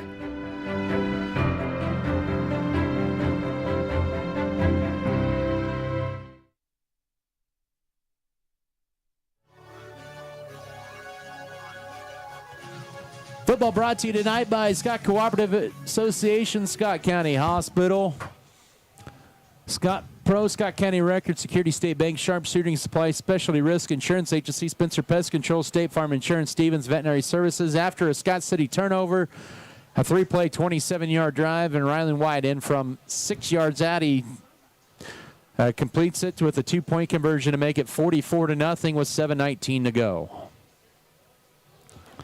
And that's the third turnover of the night by Scott City. And all but one possession, Andale has scored 14 of the points off of turnovers. And they're +3 tonight. That puts Scott City at -1 on the year. They were +2 coming into tonight. They did so much catching up on the plus-minus turnover margin coming in. And tough night here for the homestanding Beavers. Marks kick this off from the 40. No end-over kick. This will be taken by McDaniel at his own 10. Goes right side 15. Setter steps 20, 25 up. Guess what? Another flag comes out. 2 flags, 3 flags out as McDaniel gets pushed out of bounds at the 44-yard line. It's exhausting. It is exhausting. The flow of the game is toast. It's just ridiculous. It's not that. No, that's even worse. And now pouring a little hydrogen peroxide inside that wound with the chop block call. Oh, man, that hurts. I love hydrogen peroxide, by the way. You're about one of the ones that would admit they like that. Oh, that's good stuff. That's a 15-yard penalty, and it'll take it to the 14. Or let's see. It's a half the distance, excuse me. Just take it to the 5. So they'll take it to the 19. That's where Scott City started their last drive. They got it into Indian territory at the 44, and then back-to-back 10-yard penalties, a sack, or a false start, bad pitch, and an interception into that drive. Okay, they did correct themselves. They backed it up 5 more yards. It's a 15-yard penalty, not a 10-yard. But it's at the 14-yard line. The 12th penalty for 120, or 12th penalty in Scott City is 115 yards, 13th penalty rather, for 115 yards. 14-yard line, 1st and 10. Pistol wing team with the wing to the right. And unfortunately, Scott City, boy, they've had issues with that all night. That's very uncharacteristic of them, not knowing the snap count. Well, I think lack of concentration is full blown here in the second half because, after the turnovers, so many penalties. I think the kids have had it. They're ready to go home too. 9-yard line, 1st and 15 with 7:08 to go, 44-0 Andale. Counter left side to Colin McDaniel. He's got a burst of speed across the 20, and he'll gain 21 on a gain of a dozen on first down. We're starting to see maybe a few 1s and 2s start to trickle in and out. That time the tackle is made by Bo Kaiser as the safety exits on a 12-yard run. 10 carries, 55 yards for McDaniel tonight, and what's going to be his final game in a Beaver football uniform. 2nd and 3, 21-yard line. This will be a toss to McDaniel again, trying to get wide, but Andale gets wider, and McDaniel's going to be dropped all the way back at the 14 and make that the 15 for a loss of 6. He about lost everything he gained. And it sets up 3rd and 9. Yeah. He was trying to just use speed to get around the corner, and, well, they're as fast as he is. At least that looked like on that play. Yep. We're at the midway point of this fourth quarter. Pistol wing tee, play fake. Volgamore on 3rd and 9. Swings it out to Rumford. He's got the first down across the 25. He'll take it to the 30-yard line. A nice play off 15 yards. Rumford, the season-high 5 catches. As he gains about 11 on that play for a first down. Or 10, actually. So Scott City now 5 of 11 on 3rd downs tonight for that play. That isn't a bad stat. No. 9 of 14 for Volgamore for 86 yards and 3 interceptions. Twin stacked on both sides on 1st and 10. 30-yard line as he rolls out to his left. He'll just tuck it up and run. He'll get it to the 35, make it the 36. So he was once at minus 41 rushing, now down to about minus 13 after that 5-yard run. 2nd down and about 5 coming up. The Beavers have done some better things in the second half, but it's been the mental mistakes and the penalties that have just decimated anything positive. You got it. This will be a play fake, and the little pop pass. This is caught by Rumford for a first down. His 6th catch of the night for 55 yards to the 42-yard line on a 7-yard pass play. And the Beavers once again doing a nice job moving the ball down the field. He's now 9 of 15 passing, nearing the century mark of passing yards. 4:50 to go in this ball game. Handoff. This is McDaniel on first down across the 45. Takes it to midfield. And a nice 8-yard run as he pushes closer to 60 yards on his 12th carry. Tell you what, this is going to end up in an 8-2 season for a 2nd straight year for Scott City. They've had so many good things happen this year. I agree. They lost a lot with graduation, but counterplay on 2nd down. This is McDaniel. He'll get the first down into Andale territory. A ball came out at the end, and Andale, I think, or no, they fell on it, at the 44, a gain of 6. But it's a gain of 6 for a first down. But, there's a lot of questions coming into this season for Scott City, and I think there was. They answered those right off the bat, and they found out week 1 that this could be a special team. And 1st and 10, and this time Scott City, nope, we got encroachment on the Indians. They get a penalty this time. Their 12th penalty for 111 yards. So it's a free 5, 1st and 5. Hey, who's going to win tomorrow, K-State or Texas? Well, I don't know. I quit picking games because I've been awful at it all season. Oh, I have too. So I'm going to say Texas. Let's reverse the curse. Okay, I'm going to say K-State. Horns down tomorrow, right? At 11 a.m. 1st and 5. This will be a toss to McDaniel, right side. Has a crease, 35-30. McDaniel outside 25, and he's going to be pushed out of bounds inside the 20. And the Beavers will be in the Lewis Automotive red zone for the first time tonight on a gain of 20 as McDaniel now up to 83 yards on 14 carries. Well, Andale's been rotating new kids in on defense. But it's still fun to see our kids run. Stops the clock with 3:39 to go. 44-0 Andale. Pistol wing tee from the 20. Here's a McDaniel carry left side, looking to bounce it out, and he does. Gets it blocked by Tarango, and it's going to bring up a 1st and goal at the 10. At the 10-yard line. Tackle that time made by Jackson Fargo, a senior. 1st and goal for Scott City coming up. Oh, nope. They'll say 2nd and 1. That's a gain of 9.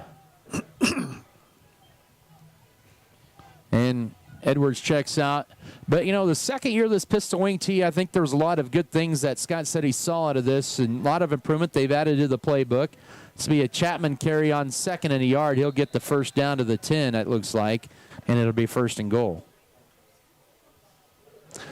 I really liked what Scott City's done on offense. They really shored some things up after the second game, and you had Millwood coming into town. And I tell you what, 6-0, and coming into the season, you'd have been happy with that. And Scott City felt like they had a good chance to win that game too in week 3. And then you had a huge win against Holcomb to kind of cap off a really tough schedule, weeks 2 through 6 right there. Yeah. Win the district. 1st and goal at the 10. 2:38 to go in the season. Handoff. This is another Chapman carry. He'll dive forward to about the 7. He'll gain 3 on 2nd down, or 1st and goal. And he'll have 4 carries and 13 yards.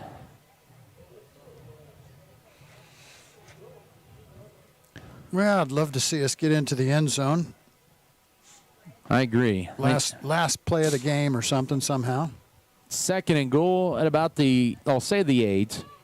Final 2 minutes of the game, 44-0. Scott City trails. Here's a McDaniel carry up the middle inside the 5. McDaniel lowers his shoulder, and a curtain call. Touchdown, Scott City.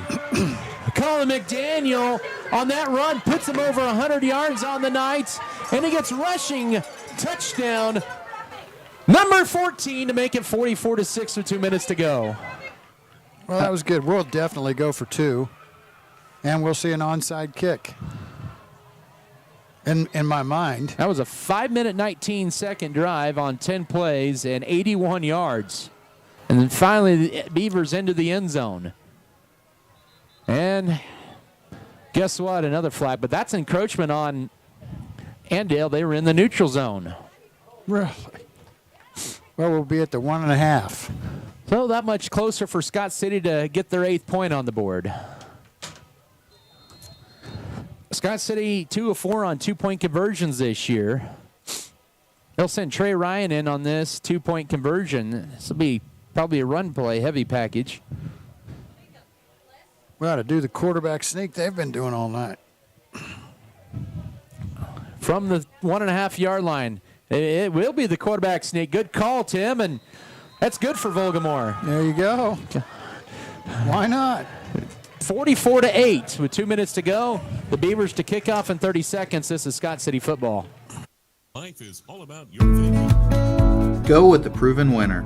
I'm Michael Trout from State Farm in Scott City. When it comes to auto insurance, we score big with our policyholders.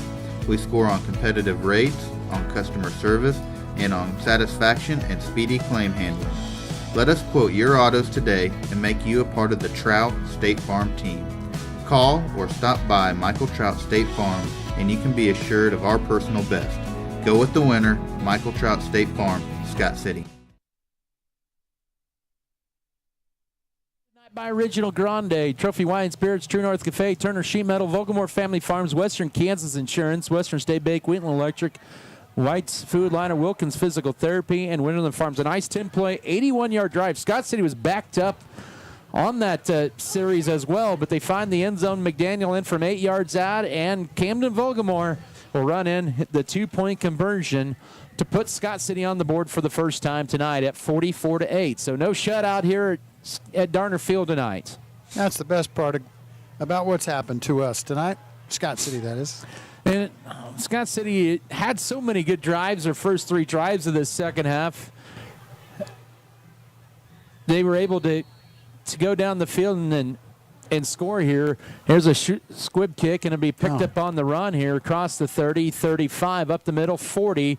And the returner that time was Colton Lane to about the 42, 43-yard line with 1:54 to go.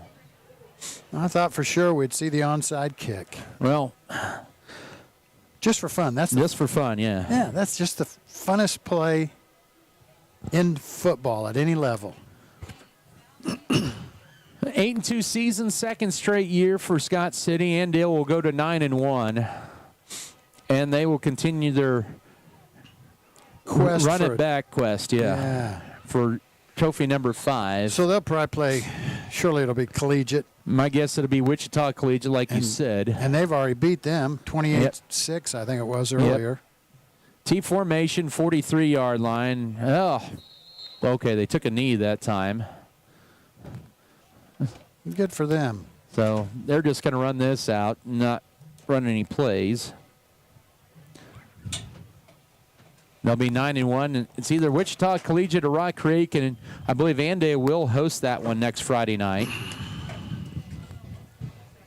Since they, well, it would have been fun. It would have been fun to have one more here. It would have, but you know what? That's the way it is. This is the end of the season for the Beavers on this brand new football field. They got 7 games, home games this year on the varsity. They'll open up their season here next year against Cimarron. Another knee taken. 1:10 to go. One more knee will do it here. Haven't seen a Wichita Collegiate score with Rock Creek. Oh, correction, I do have that. Actually, Rock Creek's ahead of the Spartans at halftime, 20-14. But if we followed the collegiate scores from halftime to second half for the last few weeks, they've been more of a second half team. Yeah. Well, that's interesting. Are they up at St. George? Nope, that's at Wichita tonight. Okay. And Andale will win a regional championship. Scott City trying to make it to the sectionals for the first time since 2019. They'll fall short here. But the nice thing is Andale's on the opposite side. They're not in District 7 next year. They'll be in District 6. So that'll be nice. Scott City remain in District 8. A final kneel down, and that's going to be all she wrote. Andale comes in here, and they set the tone right on the opening kickoff and never looked back. Final score, Andale 44, Scott City 8. The Beavers end their season at 8-2, and a great season for Scott City. Back-to-back 8-win seasons for the Beavers. Andale will move to 9-1 on the year, and they'll play either at home against Wichita Collegiate, or they may even be on the road at Rock Creek. Actually, I think they'll be at home either way next week.